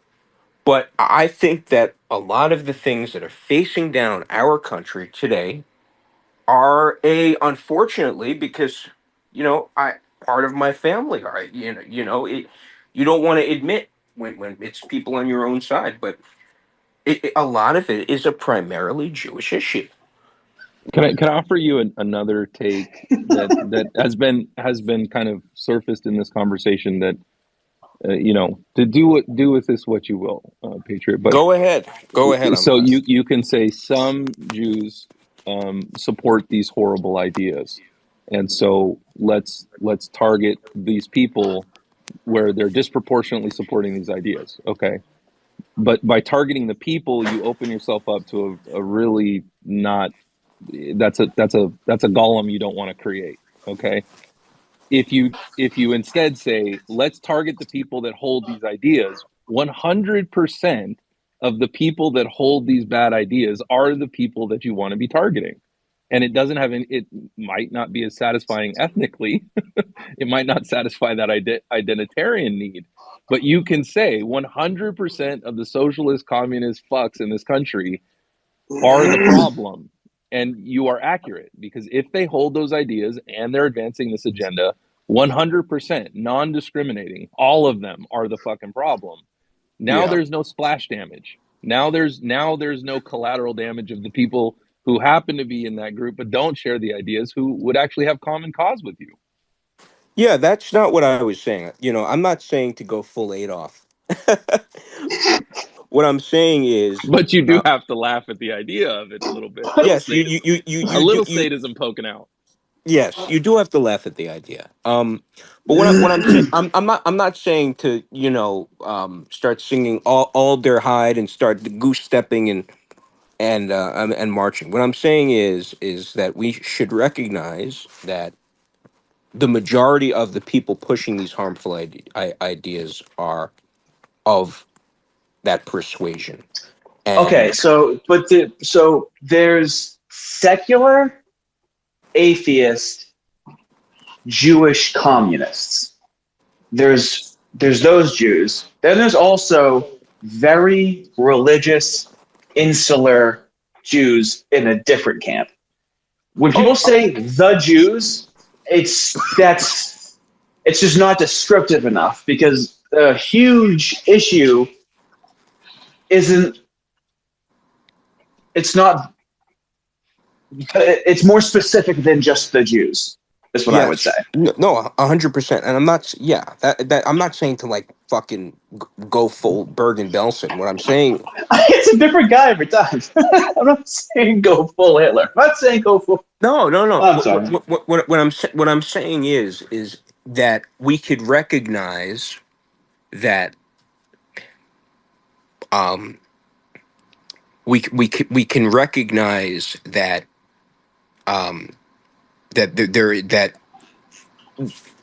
these communists, these forces that are trying to erode our society, happen to be primarily Jewish. That's But the why whole do you? point. Okay, but why do you suppose that is? So this is going to be similar to the race and IQ. What is the function of that? How does that assist us in our analysis of reality and what's going on? So what about it? Well, let's go a little deeper into it. Like, what does that have to exactly do with what's going on? What? Well, I was making an observation. It's But pretty clearly laid out in Mein Kampf if you want to go read it. Well, I'm not joking. I mean, the arguments. I know. I was just going to make a really horrible joke that I'm not going to make. The more I've studied this, because this is something I've spent a lot of time studying. Another thing I want to say is it is very hard for. I'll be a little bit personal about myself. I have family that are Jewish, and it is hard to as I don't know where you stand, Rob, but I guess as as a conservative, as I guess as a black person, it's hard to realize that the ideas that your community are pushing are harmful, and it is very hard to come to terms with something that that is close to you that is harmful. Now, with that being said, I'm not trying to put thoughts or feelings in anyone's minds. I'm just going from my own. You're being honest. Yeah. I'm going from my own personal experience. Say what you think. I don't know if the more I've studied this, you see different things about the Talmud, and the whole thing with the tunnels, and I'm sure you guys know all about that. It becomes what I used to think like you, rhetorical. I used to think, oh, this is just a problem with big globalist special interests. Your Klaus Schwab, well, Klaus Schwab's not Jewish, but your George Soros's, your people like that. But A then, one world government, yes. yes, the one world government, and that it's just those types of Jews. And then you look at you have these good conservative voting Jews. They must be okay. But then you look at what they believe in the Talmud. And some of the stuff in there is just so disgusting. Hey, And I'm not a fan of the fucking Talmud, all right? I am not a fan of that. yeah, you look at that and you're just like, wow.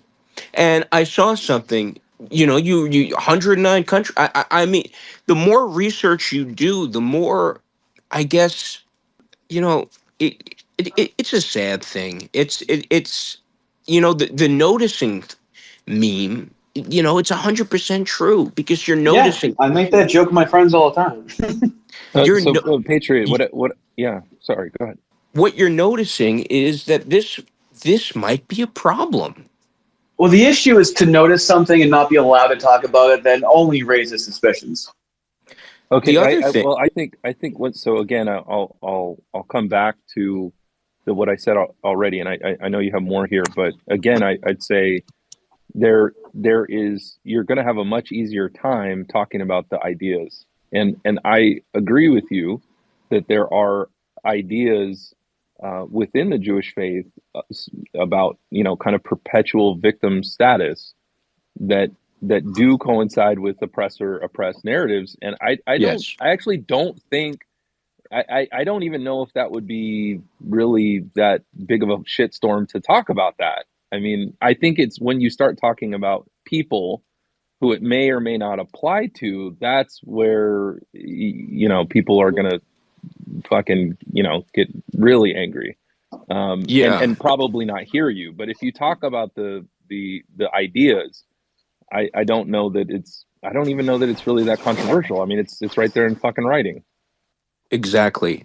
Um, yeah, the whole thing too is, you do research, and it's not even, yes, you're 100% right. A lot of it is the whole classic Marxist type deal, oppressed versus oppressed, black versus white privilege, colonialism versus, the whole bing bang shebang.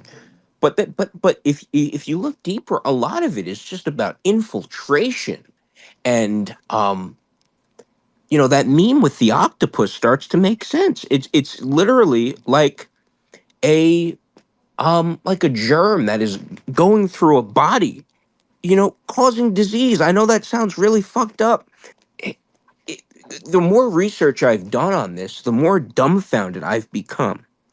And it saddens me because people in my family, were very big into these things. But it's just, they say never meet your heroes. Never research something that you have a Right. never research something that you have a personal connection to, because if you do, you will be absolutely dumbfounded. The last point I want to make is we have people here, Lisa Simpson and David.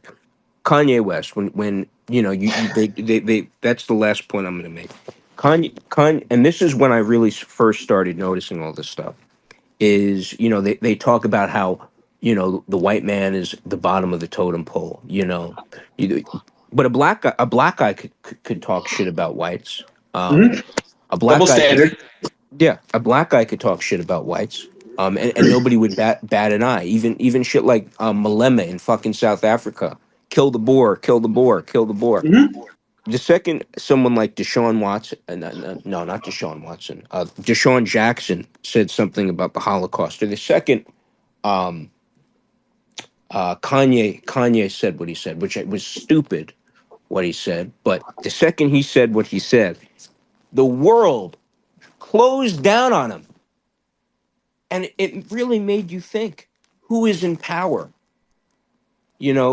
Who is on the top of the food chain? So it just, these observations that I've made over time, over my studies, over my knowledge, it's Hmm. really been, it's been sad on a personal and familial level. And it's been eye-opening. And I think that we could all agree, for my final thought, because I've been talking a lot.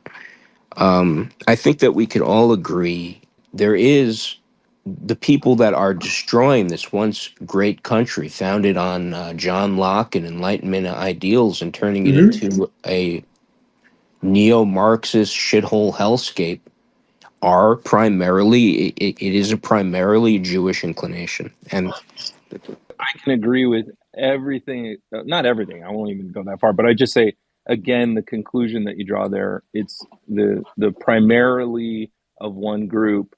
I just think that if you invert that, it's much more effective. Which is what it's not primarily one group. It's 100% Marxist, and you can draw attention to how many Jewish people are Marxists, and you can look at the kind of scriptures and structures and ideologies that might inform that. But again, why not just be as accurate as possible and say 100% of And all neo encompassing. Marxists? Yeah, yes, 100%. All of the neo Marxists are fucking the problem. And if that happens to be Jewish people, then you're talking about them. And if it happens to be black folks or and fucking Russians or anybody who's caring for those ideas are destroying our country, then there's absolutely no disagreement there. it's way easier for me to go with the approach of Marxists as well, because I can start somebody off with anti-capitalist, and I can start them off with like social democrat, and how those things inevitably keep developing. They don't have someone be a social democrat to stay as a social democrat. They have them be a social democrat to get them to be like, well, I'm kind of a democratic socialist. Well, actually, all socialism is democratic, so I guess I'm a socialist. Well, I guess the end point of socialism is communism, so I guess I'm a communist. And the person who made communism, I've seen this pipeline over and over and over again. People just getting completely going down the rabbit hole. And I can see all the steps along the way. With the Jews, I'm like, I guess people in the Middle East don't fucking like them. I don't have the same level of conversation. And Patriot, I'd say one other thing here, and you kind of brought it up, but maybe, definitely a conversation for another day. Maybe if, we get a chance to speak again, but it also, I'm hearing a little bit of where you sit is where you stand. It sounds like these are you're having some of these conflicts, in your circle. You said your family. And so maybe you're trying to understand something at the abstract level to help you at the personal level. I think it also goes the other way too, where when you if you're able to get some different thinking on the personal level, maybe that'll help you with your, kind of political abstraction. Yes, if that makes sense. My one response to that, and then I'm going to let everybody go because everyone's been so nice. Yeah, David's got to be up next. He's got to be done with the cereal at this point. Yeah, David ate a lot of cereal. The one thing about a pushback on that, Rob, is viewing things on an individual level, and obviously with I've always viewed things as an individual. If I met, for example, I met a black person, I was taught as a kid to judge somebody by the content of their character. There is nothing in the black DNA to say be a Marxist, be this, be that. The individual people. The problem with the other situation is that the belief system itself may be inclined to Marxism, and then when you see that just that do you get where I'm coming from, Rob? Yeah. Where you're, I mean, now you're talking about a very difficult bridge to a gap that's very difficult to bridge with another person, especially if you care a lot about them, right? Because you're wanting to preserve the relationship while also challenge like foundational beliefs, so that's right. that's very difficult. Yeah. Well, I'm not even talking about. David might explode into confetti if he doesn't go. All right, last sentence and then David. Last sentence, and then David. What I wasn't even talking about myself. I'm talking about if rather than viewing one as an individual, right? Individual people have their own, but if you're talking about a belief system itself well, I'm not going to say 6 I'm not going to say 6 million, but I don't know how many million subscribe to, and then this I know rhetorical like that little joke I made, but hey, the laughs keep me sane in these trying times. yes, okay? But if as opposed to somebody who's black, it's the color of their skin. That's it. As opposed to a Jewish faith that literally, if you study the Talmud and all of these things seem to be predetermined for destruction. It really there's a big difference there. And that's where I'm going to leave my thoughts because we have a lot of people. Hey, I can talk to you weekly about these things, okay? Go ahead. My show is open to you, my friend. Oh, nice. Right. Awesome. David, all of you. Thanks very much, guys. Interesting conversation. It's a big subject area. It's a conversation that's being had in most Twitter spaces at the moment. And I'm kind of diametrically opposed, but I appreciate it when good conversations are being had about these things. Because so many people are interested. Me personally, I don't think it is a Jewish problem. I think there are a higher number of Jewish people at the front end of things, probably because of intergenerational trauma. We know that most of our special forces soldiers have usually grown up in a broken home, or they've had some extreme level of trauma in their childhood, and having to overcome that trauma makes them what they are. And potentially with the Jewish people having been potentially the most discriminated against group of people in human history, that might lead to a higher prevalence amongst higher positions, and to be on the leading edge of pioneering academic work, that type of thing. So that's my perspective on that. But talking of that as well, I just want to point out what Rob said there about the assigning of collective guilt in not so many words. That's exactly where we're supposed to be up to in a cultural revolution. Everyone's supposed to hate. Everyone's supposed to have a label that they can ascribe to a group of people that they don't like, whether that's white privilege, whether it's the LGBTQ plus community, whether it's woke, whether it's the Jewish people, you know, and they are using the same techniques as Hitler. So I would expect to see some hatred towards Jewish people as well. But I just want to knuckle down, and I'll land it here with by focusing in on the definitions that have been used in the conversation. So whether somebody's a communist or not, nobody's a communist. Communist is the end goal. That's the name of the utopian future, communism. It's rooted in socialism, and socialism has to arise from the ashes. Nobody's allowed to plan for post-revolution. Marx said exactly that. Socialism must be allowed to rise naturally from the ashes. What we're seeing in these people at the moment isn't communism, obviously. It's therefore Marxism. It's what Hitler called the creation of social beings. The Marxists call it the creation of social man, or the conscientized man. All of those different terms. Marxian man was the main term they used. And the Marxian man is the revolutionary. They're the ones that are supposed to get so pissed off that they, shoot up fucking schools in Texas. Trans people, that type of thing. It's the kids who always do the first round of killing. Khmer Rouge, Mao, Stalin, Lenin, all of those things. So I think that's where the focus needs to be, on the kids. How are we going to help these kids? How are we going to stop any more of them being indoctrinated without being dragged down the Nazi road? Because the Nazi road, the first books he burned were the Marxist books in schools hypersexualizing children. And if he was the most evil person in human history, it wouldn't surprise me that he put those books there in the first place. He was certainly planning for a long time, wasn't he? Anyway, I'll leave that. Thank you. Cheers, guys. No problem, man. All right, thanks, David. Ghastly, go ahead.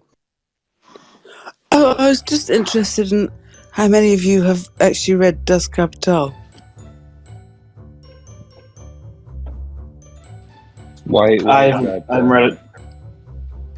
What will the answer do for you, Gus? But no, I was just. What did you take from your reading of it? Could you tell me why that's relevant? Well, to me, it was about the means of production. How do you mean? Only the means of production gives one power. Yeah. You are coming across very snobby and very looking downy on people for not listening to Marxism enough, and quite elitist, which is Marxism, isn't it? You're criticizing me for my accent. Thank you. That's very good. It's not your accent, it's fake. Well, she was wondering if someone read Das Kapital. I don't think anyone's read Das Kapital. No. Well, I have read Das Kapital. What you're I never read Mein Kampf. Wait. Never read Mein Kampf, and I disagree with Nazis. Do I have to read Mein Kampf to disagree with Nazis? Yes. I think one should. Hold on, wait. I think one should actually. I think one should read Mein Kampf. It's so weak-minded. You think you're going to be persuaded by that sort of ideology that it's ludicrous. So people are weak, of course, one should. I've read Mein Kampf, and obviously, I can understand why this ideology worked and why it was effective. I can also see the dangers in it if I hadn't read it, because then I wouldn't understand it was a sort of an post-industrial, very digital society, and I don't think that if Marx was writing again now. Okay, is it okay, Blight, if I just kind of frame this a little bit? Rob, go. Yeah, go. So, what I heard from you, Ghastly, is first, kind of claiming the high ground, which I think irritated everybody, but okay. But your point was actually, I'd like to point out that I don't believe in right and wrong. Jesus. Hold on. just I'm trying to. So it's impossible for me to take the high ground because I don't believe in morality. I know. That's it. That was the perception. I believe in suffering. I don't care. I believe in suffering, and I believe in joy. You already spoke. And I understand those two things. I don't. Free speech goes both ways. You had your chance. Now it's Rob's turn to say whatever he wants without any interruption. No, so I'm offering you my perspective. Dismiss it if you like, but that's what I saw. But your main point, though, from what I'm hearing, is you offered a critique of the conversation, and your critique was that you didn't like that people were using words like Marxism and communism, and you find those restrictive and incorrect. Is that it, or is there more to what you wanted to offer us in terms of how we were getting it wrong? I would say it was restrictive. I would say it was inaccurate and outdated.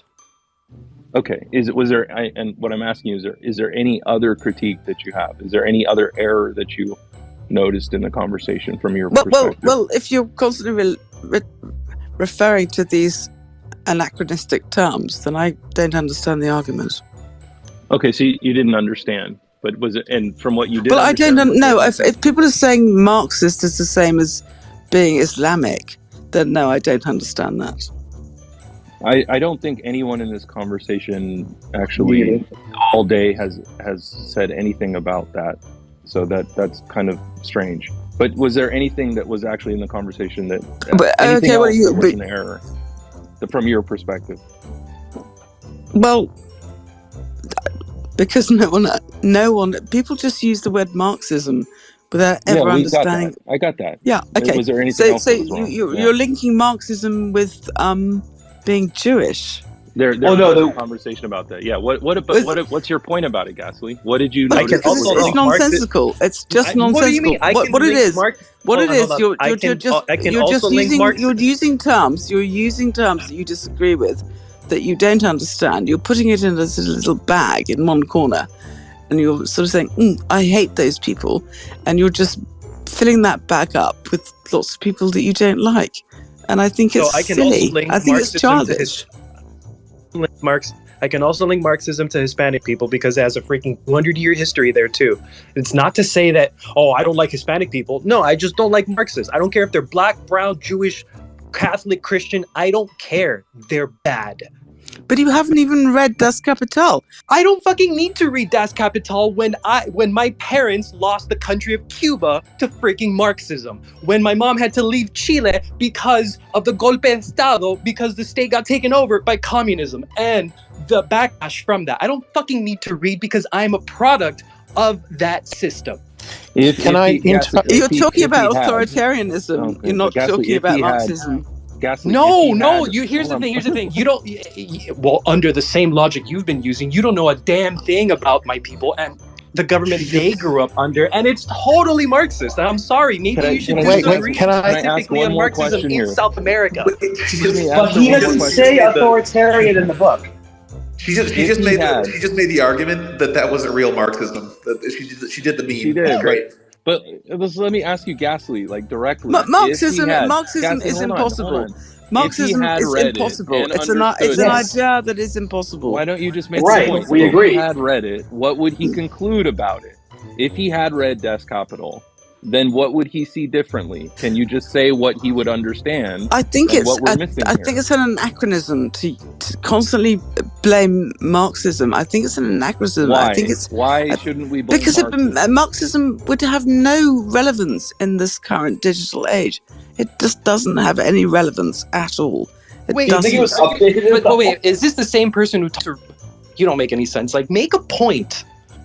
Oh, you should read Marx's theory, but Marx's theory is irrelevant. My point the is, reason if you why read Marx's theory is impossible you would understand. You would understand what the reason why Marx's theory is impossible is because every time we get close to it, millions of people start dying. That's why it's an impossibility. Because if you actually continue to go through that to the end, you have nothing left except death and destruction. That's why it doesn't work. But he never said he was authoritarian in the book.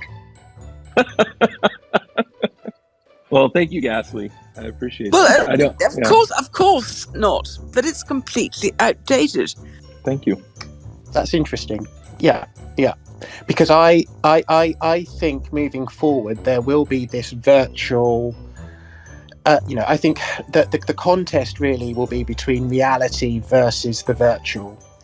And what that means for liberalism, considering that a virtual realm, by definition, will need to be designed by somebody, and that somebody risks becoming a god, which I think inherently produces certain Marxist, a certain oppressor versus oppressor. You're talking about authoritarianism again. Can you agree that there can be an element of authoritarianism while being an element of another thing? I think liberalism is probably one of the most authoritarian regimes because it values the individual over the society. It values the individual. It's pro-identitarianism. It promotes an individual as the most important thing rather than the society. And I can tell you, as a human being what's good for the living in a society, in a community, or within a group, or in a human group, then I would say that it's important that one understands the dynamics, so that one has respect for, as a family, even one has respect for one's children. For community, one has respect for one's neighbour. One lives kindly towards each other, and I think liberalism is frightening because it raises the value of one individual. One individual's claims that I identify as a woman, so I am, so I count, so my identity is more important. Do you mean leftism? I'm talking about liberalism. This is liberalism. That's not because it promotes the essential value of the individual. Now, I'm more interested in the social cohesion of a group. But what about all the people that are different in that group? They don't want the same thing. They don't want different. the But the only reason that human beings have been successful is that they operate successfully within a group. You have no regard for social cohesion. You're incredibly disruptive as an individual, right? So it's ironic that you hold that in such high regard, and yet the way that you talk to people and treat people is actually signaling exactly the opposite to me. But 98% of sexual crimes are committed by men. You don't believe that? Sure, I believe that. Now, yes, that's true. Now, I have a feeling that if we're just going to follow this into some random terrain where which is the goal of it's super interesting. Yeah. Next. You have to get rid of 98% of all men under that logic. I think there's just a real problem when people can so easily dismiss individual rights and how important that is. And I think the personality being demonstrated here is exactly the problem with that. To kind of worship some abstraction called society or the group or whatever the fuck that justifies abhorrent behavior to individual people is a real problem, right? Of course, it's individuals, right? Yeah. Oh, shoot. It's like you're right. exalting the abstraction over the reality of how you actually treat people. But we should be just a nice family, and we should all get along and hold hands. Hundreds of millions of fucking people would just all get along, Not focus on being individual so much, even though in the country we speak over 100 different languages and have all these different cultures. We could target, we can target Marxism. It's like 100% of Marxists are the fucking problem. And you could also then say that the disproportionate amount of people who have personality disorders are Marxist, and so that's also a problem too. I mean, oddly enough, what really creates that like cohesive society is a sense of nationalism and country. Just respectfully, I think as a fellow Brit, potentially ghastly, what's being missed here is that US leftists are that they're spiritual. The British left is completely different from the way that the US left works, and I think the Canadian. I don't know if this framing is too British, because I do agree with you that, you know, we can do certain things in Britain on the left that in America becomes this just you know milieu, and you know, when you look at the principles by which people live their lives within a leftist city in say Chicago or whatever, it becomes there's this sort of symbolism and sort of spirituality to the left, as far as I can tell, that just doesn't exist in Britain. I know that's a very abstract comment, but it's Well, there seems to be some contention sometimes with somebody from the UK, and the concept of liberalism seems to keep throwing us. There's a disconnect there with the interpretation of some of these terms across the pond, so to speak. I think yes, because I think what you Americans call leftist, I would call liberal, and I'm not a liberal at all.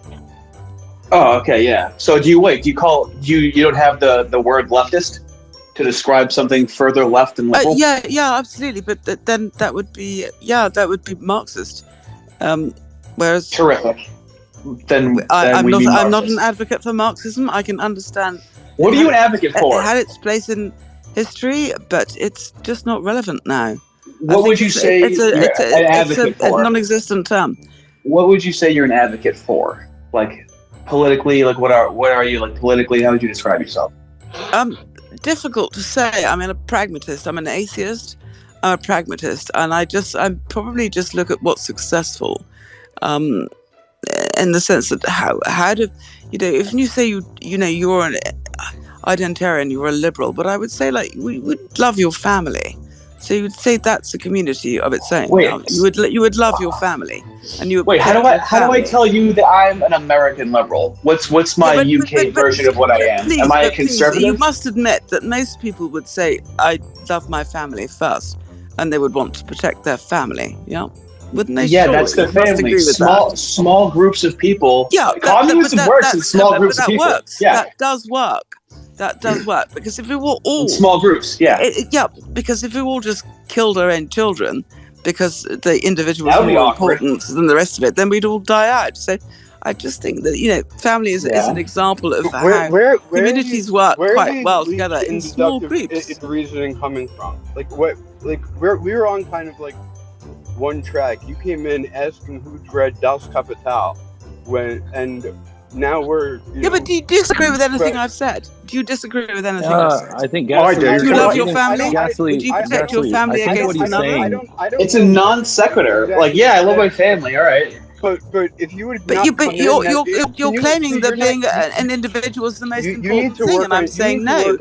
I'm saying no. We work better socially, and I'm pointing out that a family is a social group. Yo, listen. If you hadn't, I just want to point out something real quick, that like we were having a fine conversation until fucking Marx became the center of it, and I just want to just take a shit all over this part of the conversation because it's not very productive. Can I answer? Would that be okay? I've waited a while. Why not? Get it. Go ahead, David. What he was saying. Go ahead, David. I want to hear the Brits go at it. Can I just make a point? Okay, I already said that Marxism is an anachronism. Jesus, not you. Marxism not that is Brit. an anachronism. If she says anachronist one more time, I'm throwing my phone out the fucking window. I think. Let me. But just do you say not understand the word? So why do you? Oh no, I do understand the word. You just keep saying the same fucking word over and over again. Leave it alone. Move on. Leave Marxism alone. Move on. No, I'm maybe I not can gonna just say this fucking and then we leave can... Marxism alone. This is my room. I can say whatever we decide to shit on, and you can just deal with it and cope and seethe. Like, I just find it very funny that you're like, oh, well, you should read Das Kapital, but everything Marx has said is completely irrelevant. So why do you want me to waste my time on complete bullshit? Like, I don't fucking get this. Like, David, go ahead. Sorry, what? Why don't David, you? man. Why don't you understand it? David, go ahead. Thank you, man. I really appreciate this. I just want to say you're an embarrassment to British people everywhere. Thank you very much for exposing yourself as the trolling, semi-malicious, half-drunk, middle to upper-class elitist trying to ram highly complex fucking elitist arguments down working-class people's throats, as per fucking usual with people like you. You're a disgraced woman. You know nothing about what you're talking about, and I can fucking point that out straight away because you haven't got a clue what I've fucking read. You walked into this room and thought you were talking to numpties. There's a lot of heavy academic minds in here, you fucking bellend. You're talking to one of them. I'm a published academic, dickhead. Now let's talk about what you said about Mein Kampf. Tell me about chapter 12, dickhead. Tell me about chapter 12, dickhead. Tell me why that's relevant to the Cultural Revolution at the moment, particularly with relevance to 2018 when it was published in a filler, the top child protection journal in the world. Tell me about chapter 12 of Mein Kampf, you bellend. Well, I can't remember chapter 12 of Mein Kampf, so everything I say is irrelevant. Okay, hands up, everyone. Wait, I'm sorry, I forgot. I read Das Kapital. I forgot that I read it. I read Das Kapital. Fucking, I don't agree with it. That change anything? No, I removed the old bag because she wanted to leave, and I didn't want to give her the satisfaction of leaving. I didn't even get a turn. Oh, dude. David just I'm fucking sorry, killed me. Norwood. I'm sorry, Norwood. Oh. Are you guys done? Dude, I didn't even know what we were talking about before this Marxism decided to intrude on our lives. I mean, like, what is this? Like, why not just fucking boot her? Why act powerless and then scream like kids? Because it's fun to yell, okay? Because we're animals at the end of the day, and we have to let out our faggy little roar sometimes, okay? So it's fun to yell at someone that's dumb. But it's always the same thing. It's always you should read more theory and well, my opinion isn't that important. I don't believe whatever. Like don't look at the messenger. It's just constant garbage, man. It's the same thing over and over. She came in wrong, like because you can have a conversation about the historical context when Marx wrote what he wrote. Like that's a valid conversation, but that's not absolutely. And we all knew that within 15 seconds. So why did it go on for 25 minutes? Rob always knows in 15 seconds, and he wishes it would just end in 15 He's got an seconds. egg timer. When idiots take a mic, he's got an egg timer. Rob's like, why do you let this go on? Because everybody wants a shot at her. Because the only point of these people is emotional punching bags. There's no other use for them.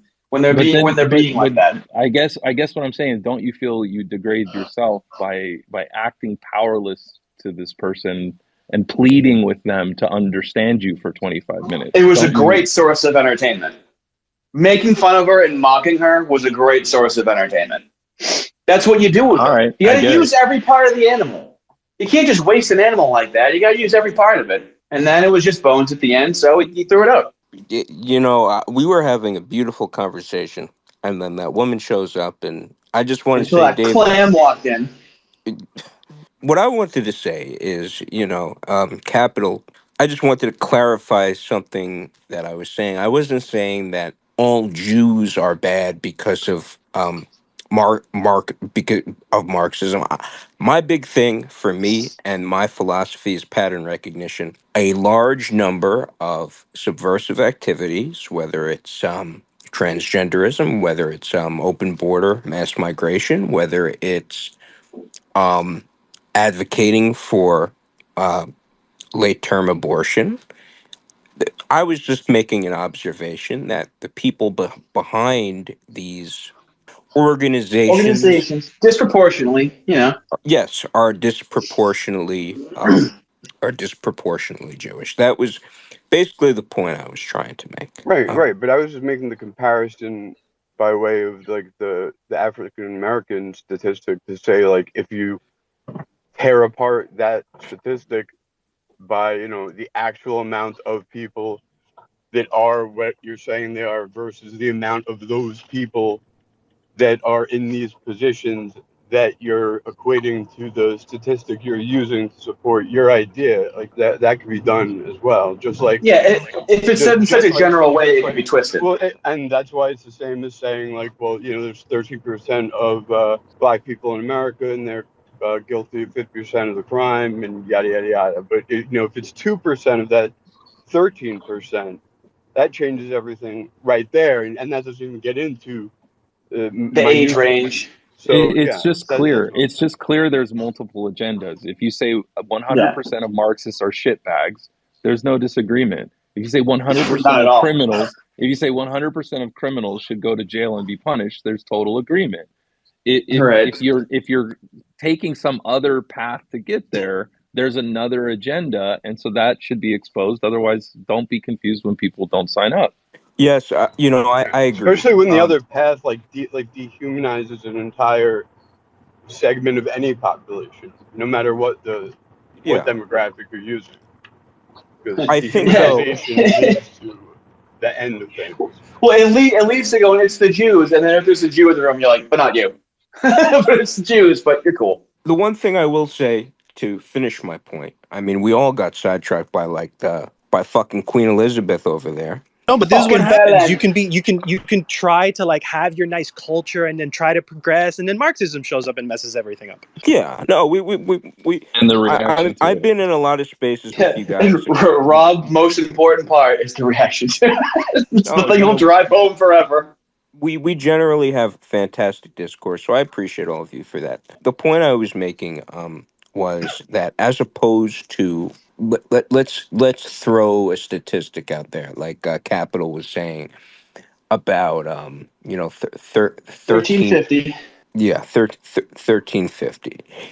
That doesn't that could be explored, but that doesn't obviously mean that blacks are inherently evil, obviously, and we can all agree on that.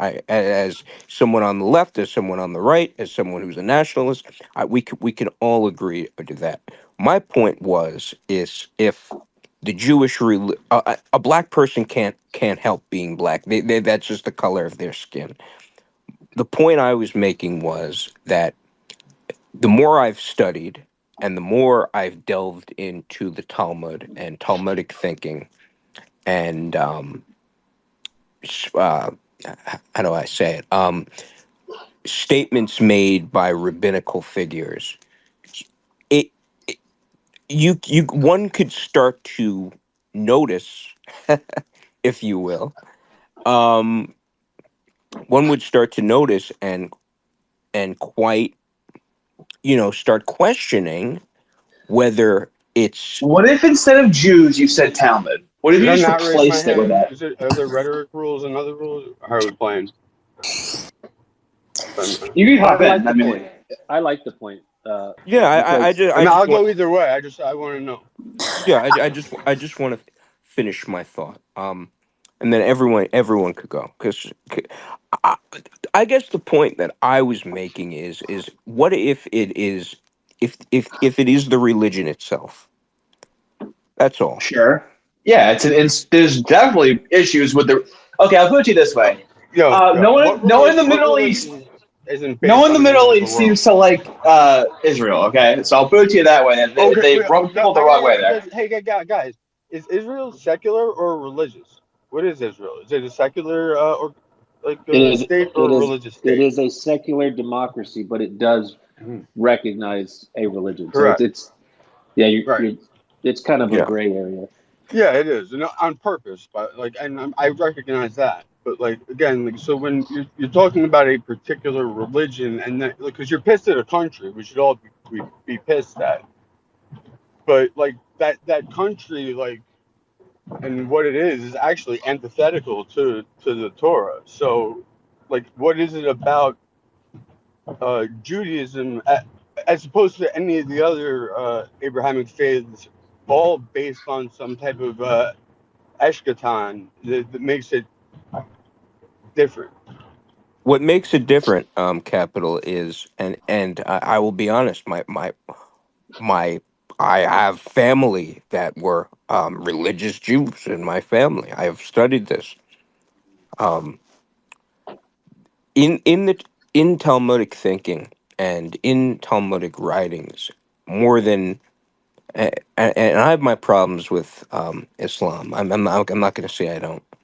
I do very much so. Yes, it is.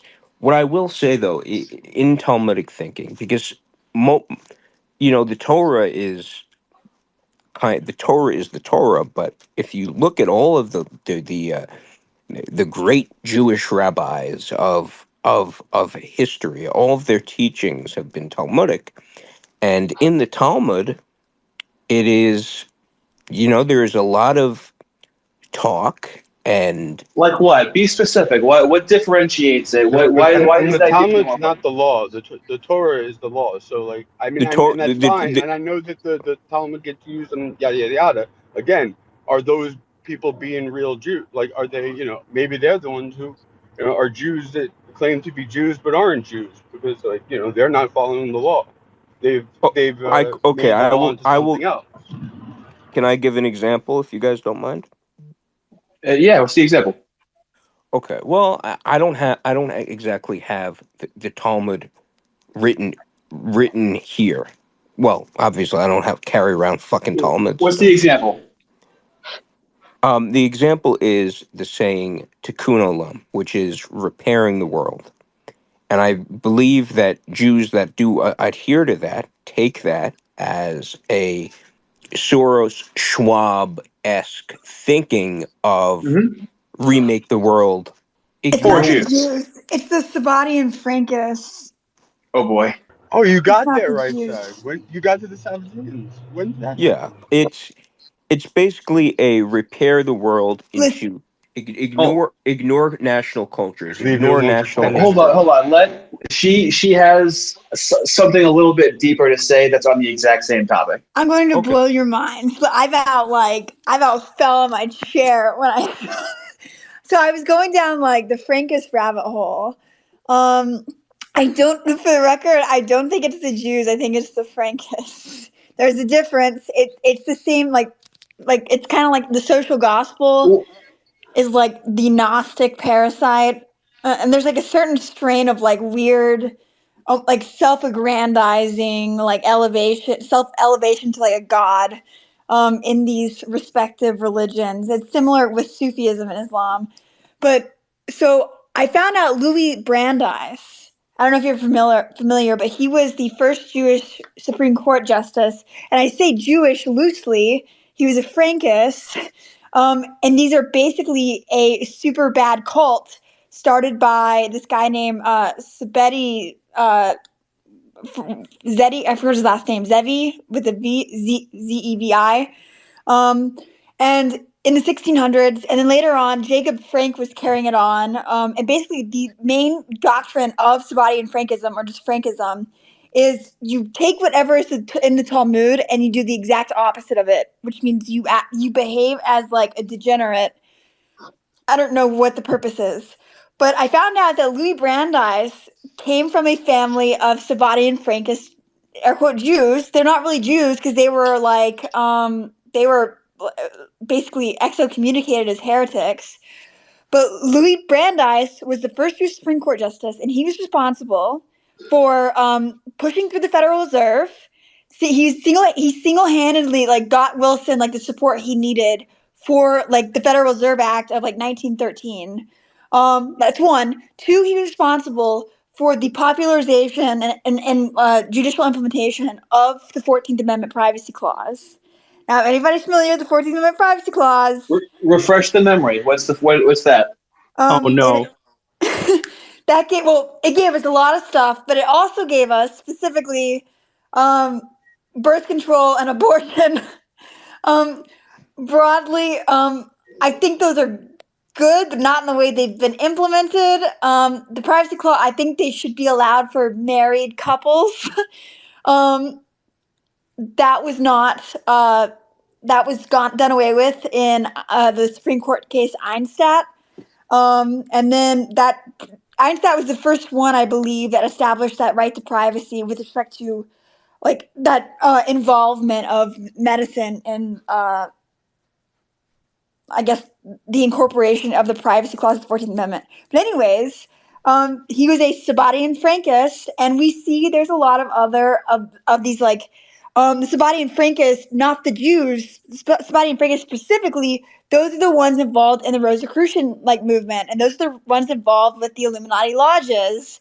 Like it's specifically, like, and it's not just them; it's them and the Protestants, and something to do with. I haven't got to the Jesuit part yet, but the Jesuits are somehow involved too. I don't really know how they're connected. It's mad decentralized. You're not going to find one name of these people. Like, but did you get into to eliminate Ethiopia? Is that where you read about the Sabbateans, or no? No, I've not gotten They're that in far. there. They're in there too. But it's not the Jews; it's the Frankists. Well, so this is what I was saying earlier in terms of just saying the Jews. There's wide striations of Jews in different things that it's just not it's not correct. It's just too broad to say the Jews is my issue with that rhetoric, because you mean something more specific than that. And also, there's like she just told me about the Frankists a couple days ago. That's why I wanted to talk about it. And it's really weird because you see how it seeped into our country and how long that there's been weird culty people in different echelons of the country for over a century.